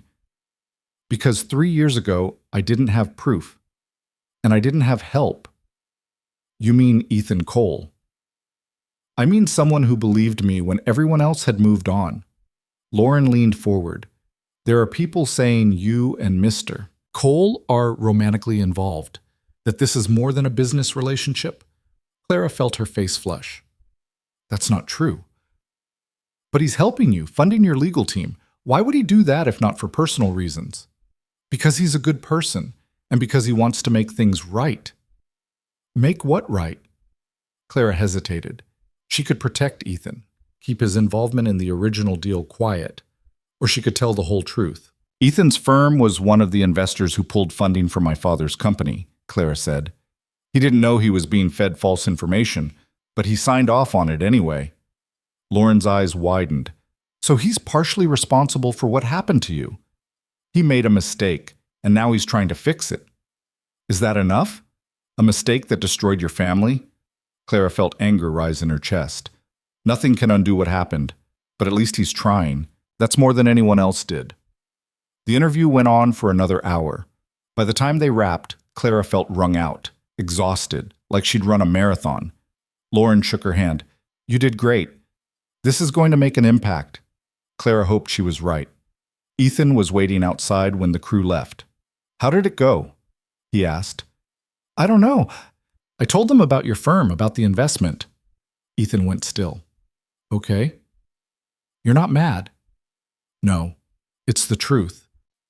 They stood in the parking lot as the sun started to set, painting the sky in shades of orange and gold. What happens now? Clara asked. Now we wait. The interview airs next week, and then we see how Michael responds. Clara nodded. Ethan reached for her hand. Whatever happens, we're in this together. Clara looked down at their joined hands and realized she believed him. The interview aired on a Tuesday night. Clara watched it alone in her apartment above the diner, her heart pounding. Seeing herself on screen was surreal, uncomfortable. She looked tired, older than 30. But she also looked strong, like someone who'd survived. Her phone started ringing before the interview even finished, friends she hadn't heard from in years, reporters wanting follow-ups, strangers offering support. And then, just before midnight, a message from an unknown number. You shouldn't have done that. Clara stared at the screen, her blood running cold. Another message came through. You have no idea what you've started. She knew that number. Had deleted it 3 years ago, but still remembered every digit. Michael. Clara's hands were shaking so badly she almost dropped the phone. She screenshot the messages, her heart hammering against her ribs, then called Ethan. He picked up on the first ring. He contacted me, she said, her voice barely steady. Michael? Yeah. What did he say? Clara read him the messages. There was silence on the other end, the kind that felt dangerous. I'm coming over, Ethan said. You don't have to. I'm already in the car. He hung up. Clara sat on her couch, staring at her phone, watching for more messages. None came, but the silence felt worse than the threats. Michael knew where she was, had probably known the whole time. She thought about the last time she'd seen him, the morning after the FBI raid, when she'd confronted him in his apartment. He'd looked her straight in the eye and told her he loved her, that they'd get through this together. 3 hours later, he was gone. Every account emptied, every trace of him erased except for the mess he'd left behind. And now he was back. Ethan arrived 20 minutes later. Clara let him in through the back entrance, not wanting anyone to see. He looked like he'd been sleeping when she called. Jeans, a wrinkled shirt, hair uncombed. Let me see the phone, he said. Clara handed it over. Ethan read the messages, his jaw working. We're going to the police. And tell them what? That my ex-fiancé sent me vaguely threatening texts? It's not vague, Clara. He's trying to intimidate you. He's always been good at that. Ethan looked up from the phone. Did he hurt you? Before? Clara hesitated. Not because the answer was complicated, but because she hadn't let herself think about it in so long. Not physically, she said quietly. But he knew how to make me feel small, how to twist things so I was always the one apologizing, always the one who was wrong. Ethan's expression darkened. I'm calling Patricia, and then I'm calling security. Security? Someone's going to be watching the diner and your apartment 24/7 until this is over. That's excessive. No, it's not. Ethan handed her phone back. Michael's desperate. The interview put pressure on him. He's going to make mistakes now, but that also makes him dangerous. Clara wanted to argue, but she couldn't, because Ethan was right. She'd seen Michael desperate once before, the night everything collapsed, and desperation made him capable of things she'd never imagined. Ethan made the calls while Clara sat on the couch, trying not to think about how her apartment suddenly felt too small, too exposed. By morning, there was a man in an SUV parked across the street and another one in the diner's parking lot. Clara hated it, but she didn't ask them to leave. The lawsuit moved faster than Clara expected. Within 2 weeks, Patricia's team had filed charges and frozen several of Michael's offshore accounts. He tried to move the money when the interview aired, but Ethan's people had been watching, and they'd gotten a court order just in time. Michael hired lawyers, expensive ones. Good, Patricia said when she heard. Let him burn through his stolen money paying legal fees. They were sitting in Ethan's conference room, surrounded by boxes of documents. Clara had spent the last 3 days combing through financial records, highlighting transactions, helping the team build their case. It felt good to have something to do. Something concrete. We've got him on fraud, embezzlement, wire fraud, and conspiracy, Patricia said, tapping a folder. The evidence is solid, but getting him extradited from the Caymans is going to be the hard part. How hard? Clara asked. Depends on how much he fights it. Could be months, could be longer. Clara's stomach sank. She'd known this wouldn't be quick, but months felt impossibly long. What about my father's case? She asked. Patricia exchanged a look with Ethan. We filed the appeal, she said carefully, but the judge hasn't ruled yet. It could go either way. What are the odds? Honestly, 60-40 in our favor. Maybe less. Clara felt the air go out of the room. That's it? After everything we found? The original conviction was based on evidence that looked legitimate at the time. We're asking the court to admit that evidence was fabricated, which means admitting they got it wrong. Judges don't like doing that. So my father could stay in prison even though we can prove he was framed. It's possible. Clara stood up, walked to the window. Down below, Denver moved through its day. People rushing to meetings and lunches, and lives that hadn't been blown apart. She felt Ethan's presence behind her before he spoke. We're not giving up, he said quietly. I know. I mean it, Clara. Whatever it takes. She turned to look at him. Why are you doing this? Really? Ethan hesitated, like he was choosing his words carefully. Because I spent 15 years making money and building companies, and I never once asked if I was making things better or just making things. And then I met you, and I realized I'd been sleepwalking through my own life. Clara didn't know what to say to that. You make me want to be better, Ethan said, and I don't know what to do with that except try. Before Clara could respond, Patricia's phone rang. She answered, listened, and her expression changed. When? She asked. And you're sure? She hung up and looked at them both. Michael's agreed to a meeting. Clara's heart stopped. What? His lawyers reached out. He wants to talk. Off the record. Just you and him. Absolutely not, Ethan said immediately. It could be a trap, Patricia agreed, but it could also be an opening. If he's willing to talk, he might be willing to deal. I thought we weren't making deals, Clara said. We're not, but we can listen to what he has to say. Clara looked at Ethan. His face was set, his jaw tight. I don't like this, he said. Neither do I, Clara admitted, but I need to hear what he has to say. Then I'm coming with you. No. Clara, he won't talk if you're there. This has to be just me. Ethan looked like he wanted to argue, but Patricia cut in. She's right. Michael specified Clara only. We can have security nearby, but if she walks in with an entourage, he'll shut down. Ethan turned to Clara. You don't have to do this. Yeah, Clara said quietly. I do. They set up the meeting for neutral ground, a hotel conference room in downtown Denver. Patricia arranged for security in the lobby and a wire on Clara, hidden under her jacket. The night before, Clara couldn't sleep. She lay in bed staring at the ceiling, trying to prepare herself for seeing Michael again. She'd imagined this moment 1,000 times over the past 3 years. What she'd say, how she'd react. But now that it was real, she had no idea. Her phone buzzed. A text from Ethan. You okay? Clara smiled despite herself. It was 2 a.m, and he was checking on her. Can't sleep. The phone rang a second later. Hi, Ethan said when she answered. Hi. Talk to me. About what? Anything. Take your mind off tomorrow. So Clara did.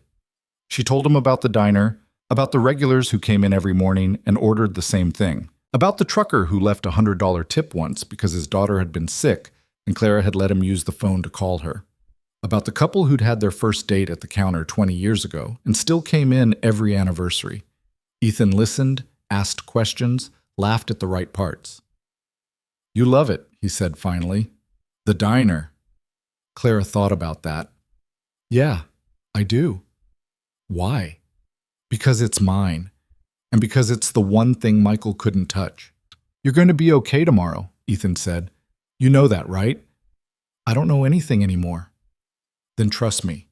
You're stronger than he ever was, and he's going to see that. Clara felt something warm settle in her chest. Thank you. For what? For staying on the phone with me at 2 in the morning. Ethan was quiet for a moment. Any time, Clara. I mean that. They stayed on the phone until Clara finally felt her eyes getting heavy. She fell asleep with Ethan's voice in her ear, talking about his son, about the toddler who insisted on wearing a cape to preschool and called himself Super Jonah. It was the best sleep she'd had in weeks. The meeting was set for 10 o'clock. Clara arrived 15 minutes early, wearing jeans and a plain shirt because she refused to dress up for Michael. The security team ran through the plan one more time. They'd be right outside. The wire would capture everything. And if anything went wrong, she just had to say the word coffee, and they'd be in the room in seconds. Patricia squeezed her shoulder. You've got this. Clara nodded, not trusting her voice. At exactly 10 o'clock, the door opened and Michael Torrance walked in. He looked good.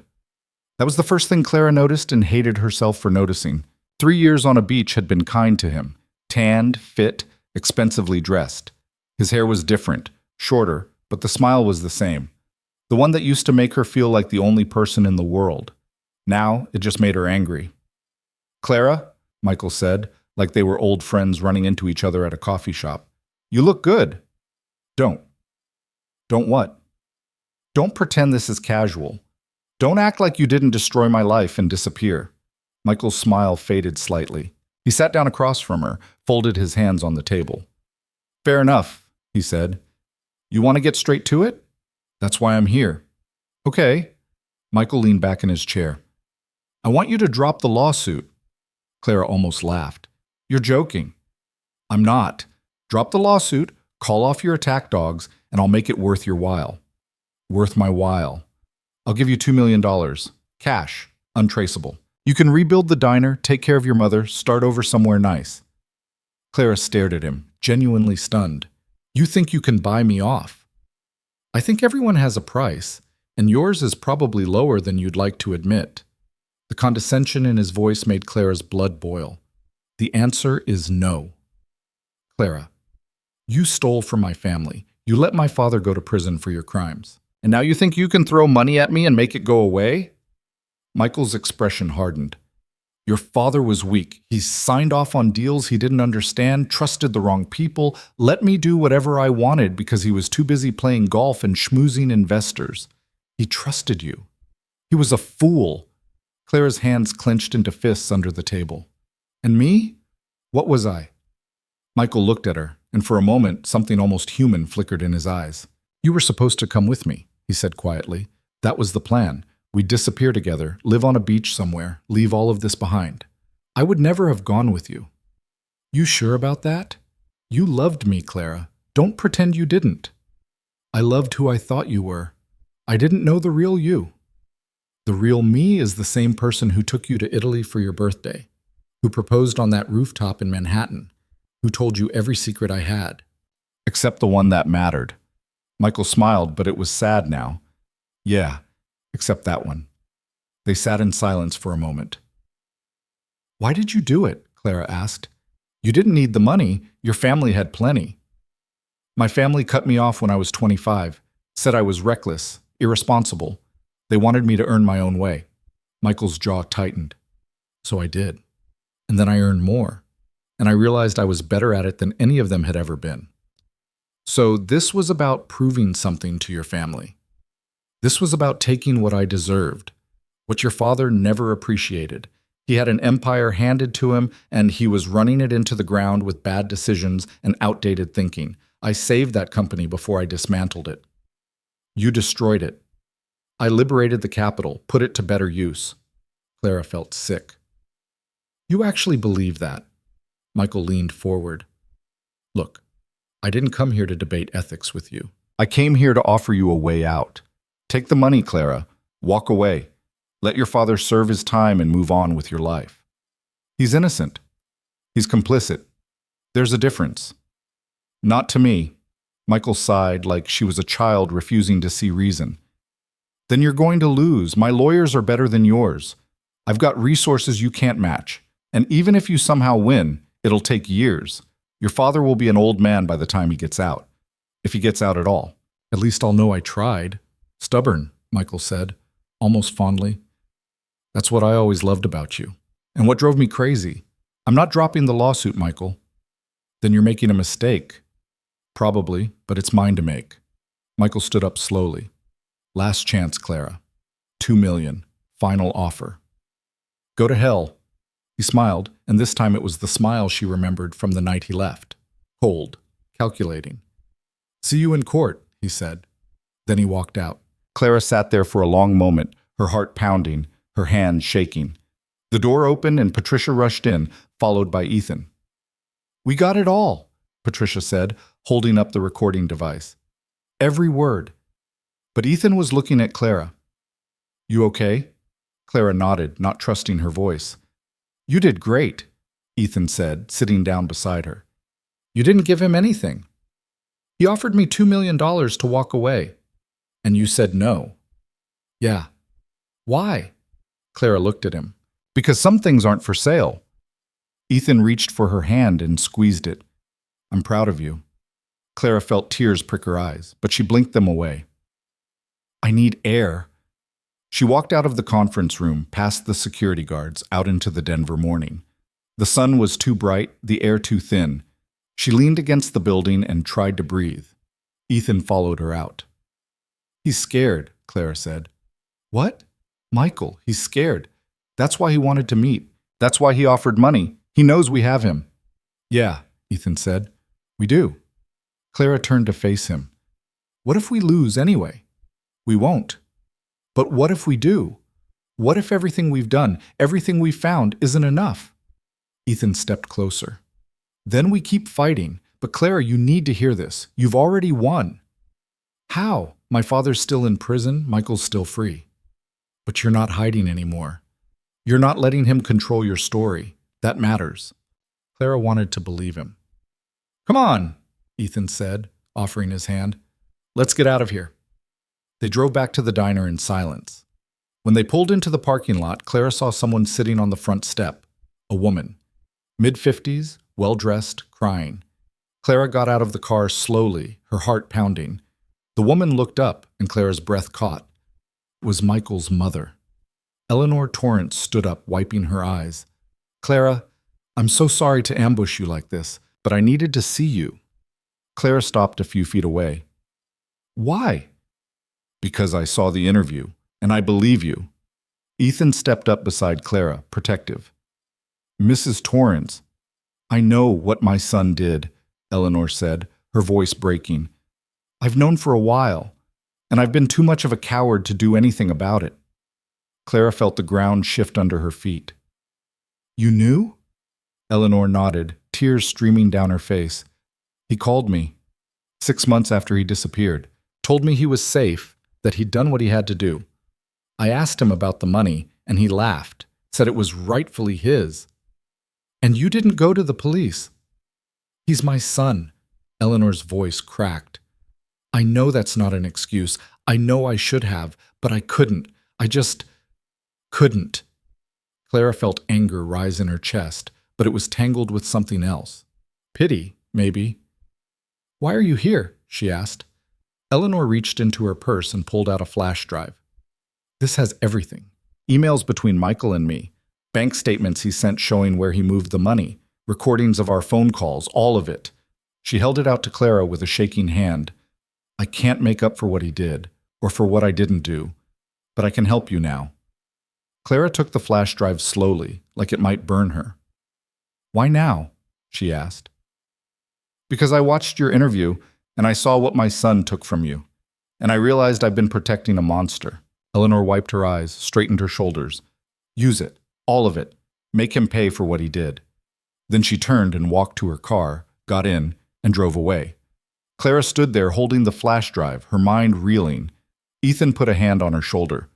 This changes everything. Yeah, Clara whispered. It does. They gave the flash drive to Patricia that afternoon. She called an hour later, her voice electric with excitement. This is it.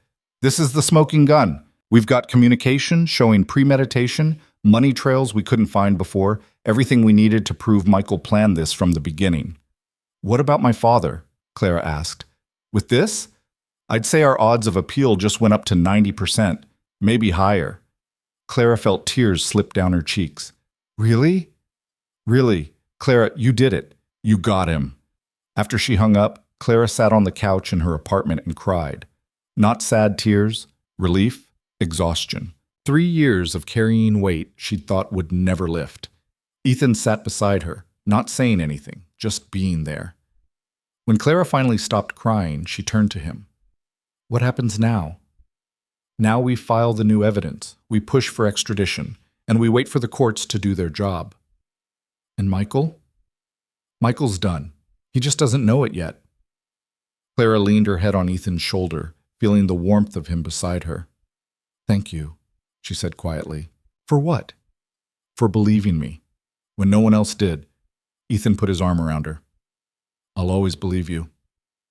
They sat like that for a long time, watching the sun set through the window, and Clara realized something had shifted between them, something that had been building since the night of the storm.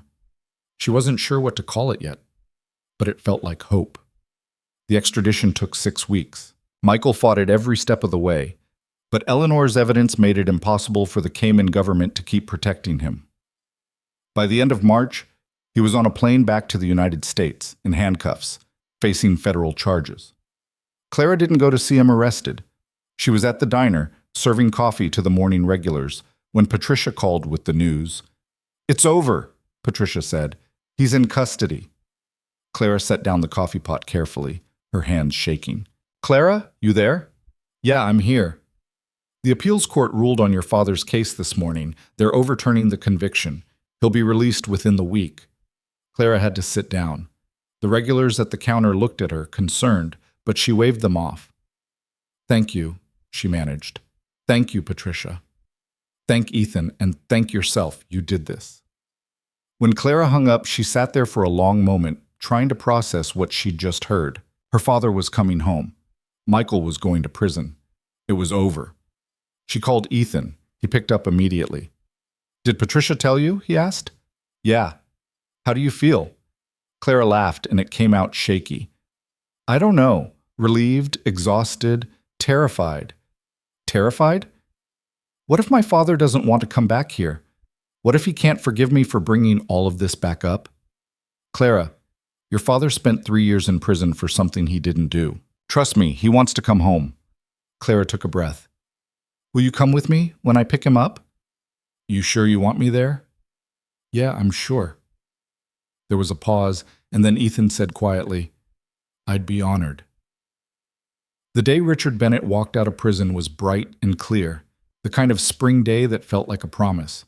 Clara stood outside the gates with Ethan beside her, her heart pounding so hard she thought it might break through her ribs. The door opened, and there was her father.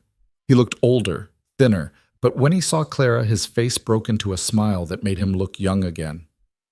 Clara Bear, he said, his voice rough. Clara ran to him, and he caught her in a hug that felt like coming home. They stood there holding each other, both crying, neither caring who saw. When they finally pulled apart, Richard looked at Ethan. You must be Ethan Cole. Ethan held out his hand. Yes, sir. Richard shook it, his grip firm despite everything.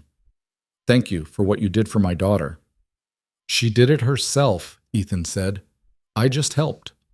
Richard smiled. I doubt that, but I appreciate the humility.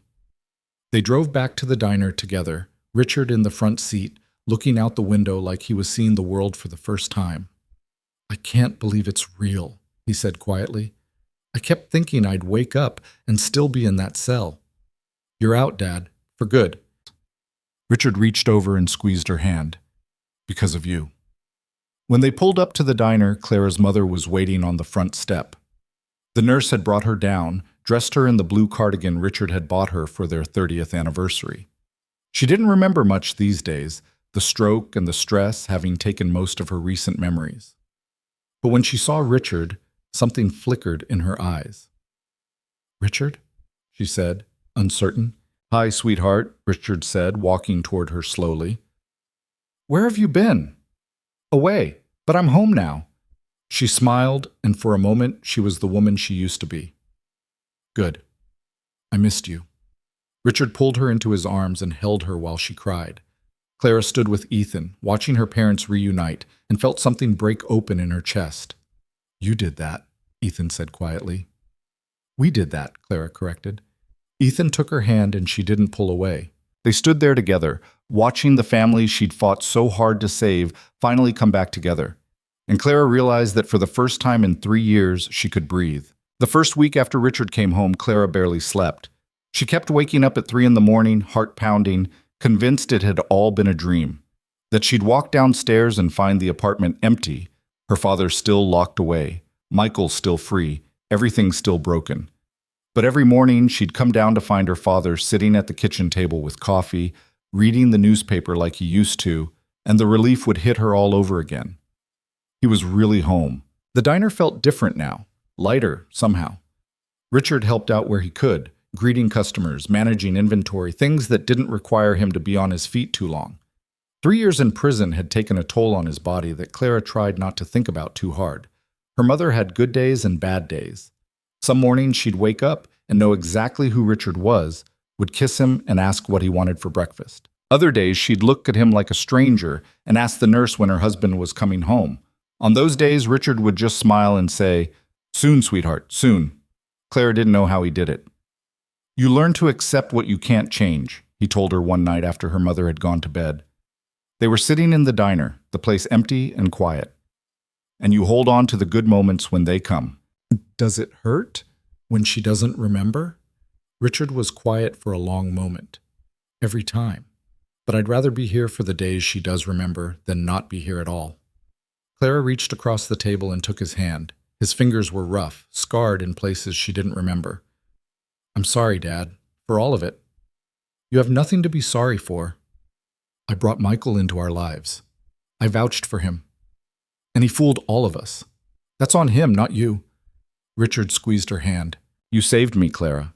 Don't forget that." Clara felt tears prick her eyes. "I had help. Ethan seems like a good man." "He is." "You love him." The question caught Clara off guard. She opened her mouth, closed it. "I don't know," she said finally. "Maybe. I think so. It's complicated." Richard smiled. Love usually is. He was part of the reason everything fell apart. His firm pulled the funding. And then he spent months helping you put it back together. People make mistakes, Clara. What matters is what they do after. Clara thought about Ethan, about the way he'd shown up at the diner during the storm and stayed, the way he'd believed her when no one else would, the way he looked at her like she was the most important person in the room. "Yeah," she said quietly. "I think I do love him." "Then tell him." "What if he doesn't feel the same way?" Richard laughed, and it was the first real laugh Clara had heard from him since he got out. "Clara, that man drove 3 hours in the middle of the night because you couldn't sleep. He feels the same way." But telling Ethan how she felt turned out to be harder than Clara expected. He was busy with work, traveling for meetings, dealing with a merger that had gone sideways. They talked on the phone most nights, but it wasn't the same as being in the same room. Clara missed him in ways that surprised her. Missed the way he listened when she talked, the quiet strength he carried, the fact that he never tried to fix things for her, just stood beside her while she fixed them herself. 3 weeks after her father came home, Ethan called with news. "Michael's pleading guilty," he said. Clara almost dropped the phone. "What?" "His lawyers called Patricia this morning. He's taken a deal. 20 years? No parole." "Why would he do that?" "Because Eleanor's evidence buried him. He knew if it went to trial, he'd get twice that, maybe more." Clara sat down slowly. "So it's really over?" "Yeah, it's really over." She should have felt relief, victory, but instead she just felt empty. "Clara, you there?" "I thought I'd feel different," she said. "When it was done, I thought I'd feel, I don't know, happy." "What do you feel?" Tried to find the words. "Tired. And like I don't know what to do next." "Take a breath," Ethan said gently. "You've been running on adrenaline for months. Let yourself rest." "I don't know how." "Then let me help you figure it out." Clara smiled despite everything. "When are you coming back?" "Tomorrow. I'll be there by dinner." "Okay." "Clara?" "Yeah?" "I'm proud of you. You know that, right?" Clara felt warmth spread through her chest. "Yeah, I know." Ethan arrived the next evening just as Clara was closing up the diner. He walked in looking exhausted, tie loose, jacket over his arm, and Clara felt her heart do something complicated in her chest. "Hey," he said. "Hey yourself." They stood there for a moment, just looking at each other, and Clara realized how much she'd missed this. Him. The way he made everything feel manageable just by being in the room. "You hungry?" she asked. "Starving." Clara made them both sandwiches, the same kind she'd made the night of the storm, and they sat at the counter eating in comfortable silence. "How's your dad adjusting?" Ethan asked. "Better than I expected. He's already talking about maybe opening a small consulting business. Nothing big, just helping small companies with real estate deals." "That's great." "Yeah, he needs something to do. Sitting around makes him restless." "What about you? What do you need?" Clara set down her sandwich. "What do you mean?" "You spent 3 years running this place. Then months fighting to clear your father's name. Now that it's done, what do you want?" No one had asked her that in a long time. "I don't know," Clara admitted. "I've been so focused on survival that I forgot to think about what comes after." Ethan turned on his stool to face her. "So think about it now. If you could do anything, be anywhere, what would you choose?" Clara looked around the diner, the worn booze, the flickering lights, the counter she'd wiped down 10,000 times. "I want to keep this place," she said, "but I want it to be more than just survival. I want to actually make it something good." "Then let's do that." "Let's?" Ethan smiled. "I've got some experience with building businesses, and I'm looking for a new project. I can't afford to pay you. I don't want your money, Clara. I want to help." Clara studied his face, looking for the catch, but there wasn't one. He just wanted to be here, with her. "Okay," she said finally. "Partners." "Partners," Ethan agreed. They shook on it, and Clara felt something shift. This wasn't charity. This wasn't guilt. This was two people choosing to build something together, and that felt like the beginning of something real. Over the next few months, they transformed the diner. Ethan brought in contractors to fix the roof, replace the freezer, update the kitchen equipment. Clara fought him on it at first, worried about the cost, but he reminded her they were partners, and partners invested in their business. She redesigned the menu, kept the classics, but added new things. Better coffee, homemade pies, breakfast specials that brought in crowds from 3 towns over.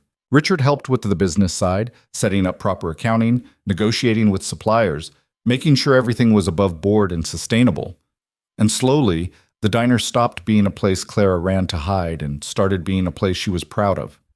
The media attention faded eventually, the way it always did. A few articles came out when Michael was sentenced, and one magazine did a feature on Clara's comeback, but mostly people moved on to the next story. Clara was grateful for that. She didn't want to be famous. She just wanted her life back, and piece by piece, she was getting it. One evening in late summer, Clara was closing up when she heard the door open behind her. She turned, ready to tell whoever it was that they were closed, and stopped. Ethan was standing there holding a small boy's hand. The boy had Ethan's dark hair and serious eyes, but there was something softer in his face. He looked up at Clara with curiosity, no fear. "Hi," the boy said. "Are you Clara?" Clara's heart melted. "I am.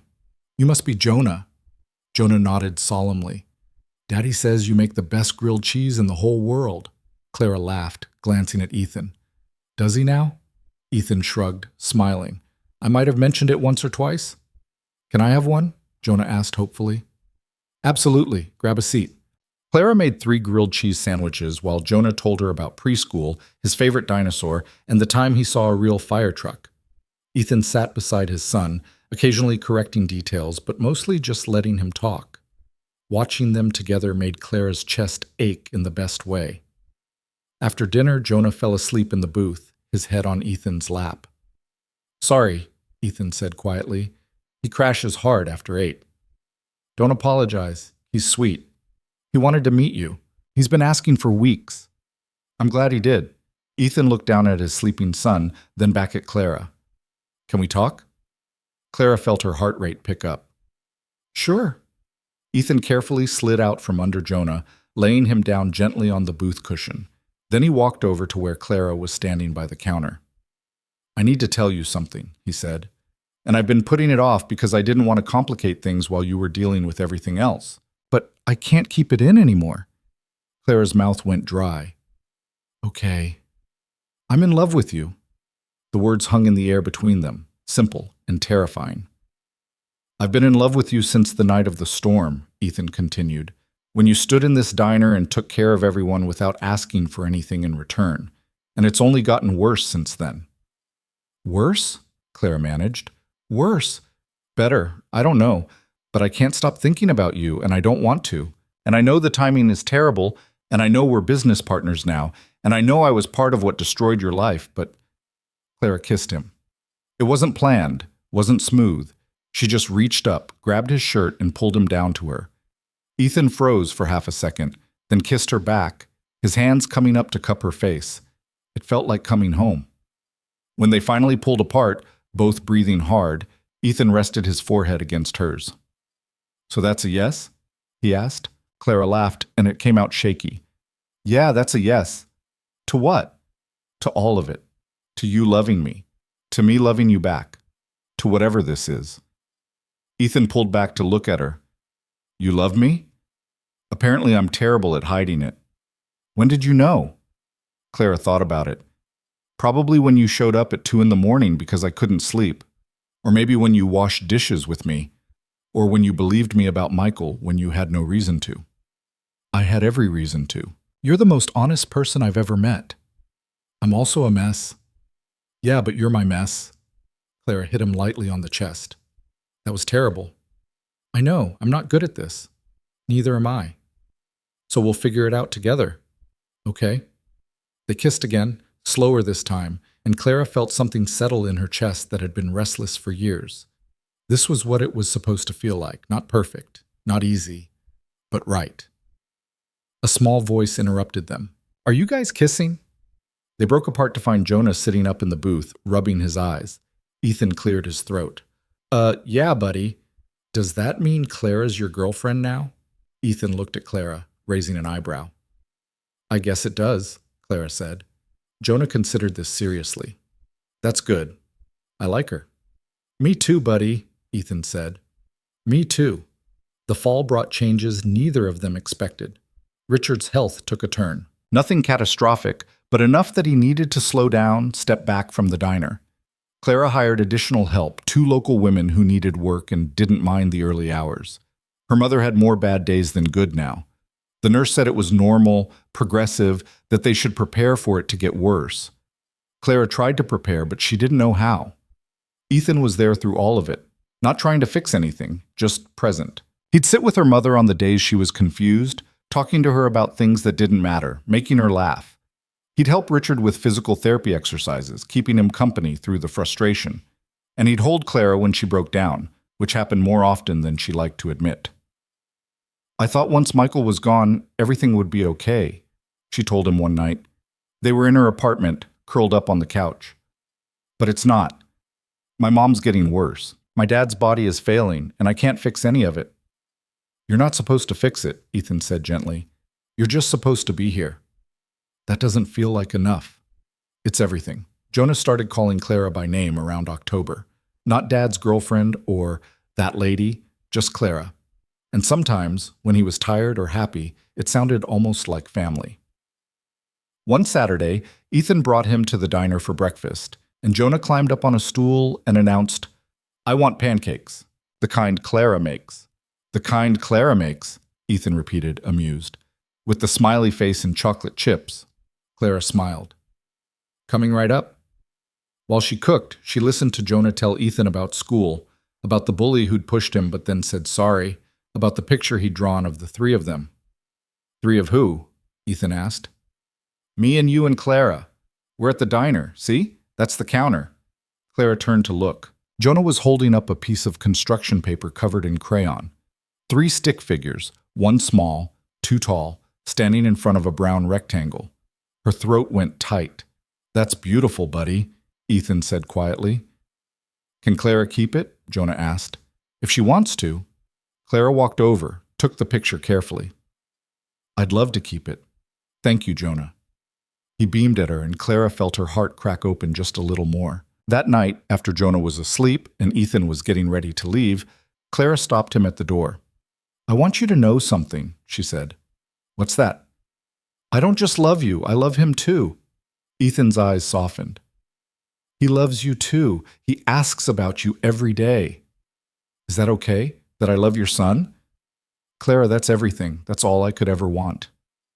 They kissed in the doorway, and Clara thought about the picture Jonah had drawn, the three of them together. It looked like family, and maybe it was. Winter came early that year. By November, snow was already piling up, and Clara couldn't help but think about the storm that had started everything. A year ago, almost to the day, Ethan had walked into this diner as a stranger. Now he was the person she called when she couldn't sleep, the one who knew how she took her coffee, the man whose son had started asking if Clara could come to his school play. Life was messy and complicated and nothing like Clara had planned, but it was hers. Michael's sentencing made the news one last time. 20 years in federal prison, no parole. Eleanor Torrance released a statement saying she hoped the families affected could find peace. Clara didn't watch the coverage. She was at the diner, serving coffee, living her life. She'd won, but more importantly, she'd survived. And somewhere along the way, she'd stopped just surviving and started actually living again. Richard's consulting business took off slowly but steadily. He worked from home, took clients via video calls, and seemed happy in a way Clara hadn't seen in years. "I forgot what it felt like," he told her one evening, "to build something, to be useful." "You've always been useful, Dad." "I've been a burden." "Don't argue," he said when Clara started to protest. "I know what I've been, but I'm trying to be better now. You're the best father I could have asked for." Richard's eyes got misty. "Even after everything?" "Especially after everything." Her mother had a good day right before Thanksgiving. She woke up clear-eyed, remembered everyone's names, and insisted on helping Clara make pies for the diner. They worked side by side in the kitchen, just like they used to when Clara was a girl, and for a few hours, everything felt normal. "I'm glad you found someone," her mother said suddenly. Clara looked up, surprised. "Ethan? He's good to you. I can see it in the way he looks at you." "How does he look at me?" Her mother smiled. "Like you hung the moon, like my Richard used to look at me before everything got complicated." Clara felt tears prick her eyes. "I love him, Mom." "I know, sweetheart. And he loves you. Don't let that go." "I won't. Promise me." "I promise." Her mother kissed her forehead, and Clara held on tight, knowing these moments were precious and fleeting. The next day, her mother forgot again. But Clara had the memory. And that was enough. Ethan proposed on a Tuesday in January. There was no grand gesture, no fancy restaurant, no elaborate plan. They were at the diner after closing, doing inventory, when he suddenly stopped counting coffee filters and turned to her. "Marry me," he said. Clara looked up from her clipboard. "What?" "Marry me. Not right now, not tomorrow. Whenever you're ready, but marry me." "Ethan, I know it's fast. I know we've only been together officially for a few months, but I also know I don't want to do life without you. And Jonah needs you, and I need you. So marry me." Clara set down the clipboard with shaking hands. "You're serious?" "Completely." "You're proposing to me in the middle of inventory." "Yeah, bad timing." Clara laughed, and it came out half sob. "The worst timing." "Is that a no?" "It's a yes, you idiot." Ethan's face split into the biggest smile she'd ever seen. He crossed the space between them in 2 steps and picked her up, spinning her around. "Put me down," Clara said, laughing. "Not a chance." "Ethan, say it again." "Put me down." "Not that. The other thing." Clara cupped his face in her hands. "Yes, I'll marry you." He kissed her then, deep and long, and Clara felt like her heart might burst. When they finally broke apart, Ethan pulled a ring from his pocket. It was simple, elegant, not the kind of thing meant to show off. Just a single diamond on a platinum band. "It's perfect," Clara whispered. "It was my grandmother's. She left it to me years ago, told me to give it to someone who deserved it." "And you think I deserve it?" "I know you do." He slid the ring onto her finger, and it fit like it had been made for her. They stood there in the empty diner holding each other, and Clara thought about how far she'd come from that night a year ago when she'd been alone, struggling, hiding from a past that wouldn't let her go. Now she had a future, and it looked nothing like what she'd planned. It looked better. They told Jonah the next morning. Ethan made pancakes while Clara set the table, and they sat the 4-year-old down with all the seriousness the moment deserved. "Buddy, Clara and I have something to tell you," Ethan said. Jonah looked between them, syrup on his chin. "What? We're getting married." Jonah blinked. "What's that mean?" "It means Clara's going to be part of our family, forever." Jonah thought about this for a long moment. Then he turned to Clara. "Will you live with us?" "If that's okay with you," Clara said. "Will you make me pancakes?" "Whenever you want." "Will you be my mom?" Clara's breath caught. She looked at Ethan, who had tears in his eyes. "I can't replace your mom," Clara said carefully, "but I can love you like a mom would, if you want me to." Jonah considered this with the seriousness only a 4-year-old could muster. Then he nodded. "Okay, but you have to read me stories at bedtime." "Deal." Jonah went back to his pancakes like they hadn't just rearranged his entire world. Ethan reached across the table and took Clara's hand. "You okay?" he asked quietly. Clara nodded, unable to speak past the lump in her throat. She was more than okay. She was home. They got married in May, in the diner, with just family and a few close friends.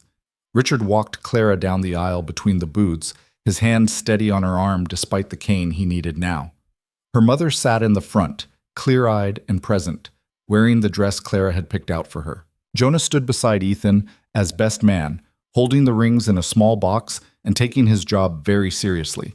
And when the officiant asked if anyone objected, Jonah raised his hand. Everyone froze. "Jonah?" Ethan said carefully. "What's wrong, buddy?" "I forgot to tell Clara something." "What did you forget?" Jonah turned to Clara, serious as could be. "I love you." Clara felt tears spill down her cheeks. "I love you too." "Okay, you can get married now." The entire room laughed, and Clara saw Ethan wipe his own eyes. They said their vows, simple words about choosing each other, about building something together, about family and future and second chances. When the officiant pronounced them married, Jonah cheered louder than anyone.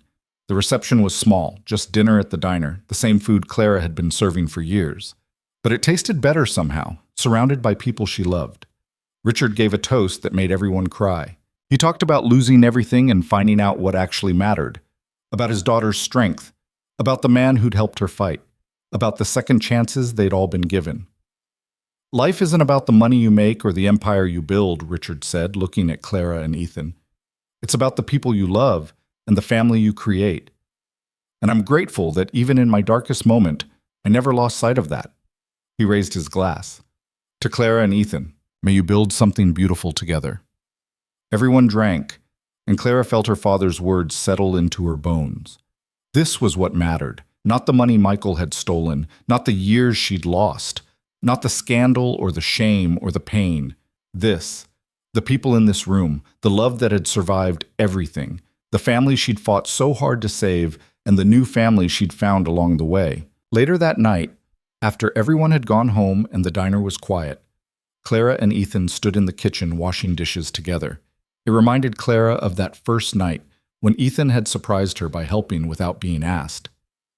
"What are you thinking?" Ethan asked, passing her a plate to dry. "That I'm glad you got stuck in that storm." Ethan smiled. "Me too." "You think we would have met anyway, if not for the snow?" "I don't know, maybe, but I'm glad we don't have to find out." Clara set down the dish towel and turned to face him. "I need you to know something." "What's that?" "I don't need you. The diner's doing well. My father's home. I could do this alone if I had to." Ethan's smile faded slightly. "Okay. But I don't want to. I choose you, Ethan, not because I need rescuing or because you can fix my problems, but because you make everything better just by being in it." Ethan pulled her close, pressing a kiss to her forehead. "That's all I ever wanted to be, just someone who makes your life better." "You're so much more than that." "Yeah?" "Yeah. You're my family. You and Jonah. You're everything." They stood there in the kitchen, holding each other, and Clara thought about the girl she'd been a year ago, alone, scared, hiding from the world. That girl was gone. In her place was a woman who'd fought for everything she had, who'd survived betrayal and loss and rebuilt her life from nothing. A woman who'd learned that strength wasn't about being perfect or fearless or unbreakable. It was about getting up every time you fell down, about asking for help when you needed it, about loving people even when it was scary. Clara had lost everything once, but she'd gained something better. She'd gained herself, and she'd gained a family worth fighting for. 6 months later, Clara got a letter. It came to the diner, addressed in handwriting she didn't recognize. She opened it carefully, half expecting another threat from Michael. But it wasn't from Michael. It was from Eleanor Torrance. Dear Clara, I know I have no right to ask anything of you after what my son did, but I wanted you to know that I've established a foundation in your family's name. The Bennett Foundation will provide legal aid and financial support to families affected by fraud and white-collar crime. It won't undo what Michael did. Nothing can. But perhaps it can help others who find themselves in the situation your family faced. You showed incredible courage in fighting back when most people would have given up. I hope you know how much that matters. The foundation is yours if you want it. If not, I'll ensure it continues in your name regardless. With deepest respect and regret, Eleanor Torrance. Clara read the letter twice, then showed it to Ethan. What do you think? She asked. Ethan read it carefully. What do you want to do? I think I want to say yes.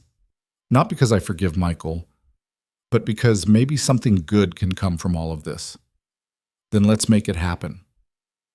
The Bennett Foundation launched that fall with Clara as the advisory board chair. She didn't quit the diner, would never quit the diner, but she carved out time to help other families navigate the nightmare she'd lived through. It felt like closing a circle. Richard helped when his health allowed, providing advice and support.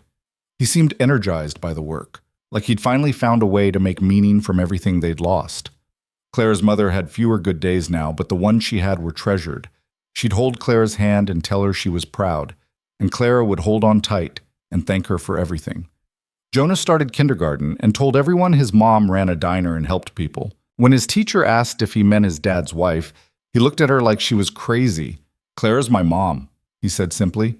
She's always been my mom. And Clara's heart grew 3 sizes. One evening in late November, almost 2 years after the storm, Clara locked up the diner and found Ethan waiting outside with Jonah. What are you two doing here? She asked.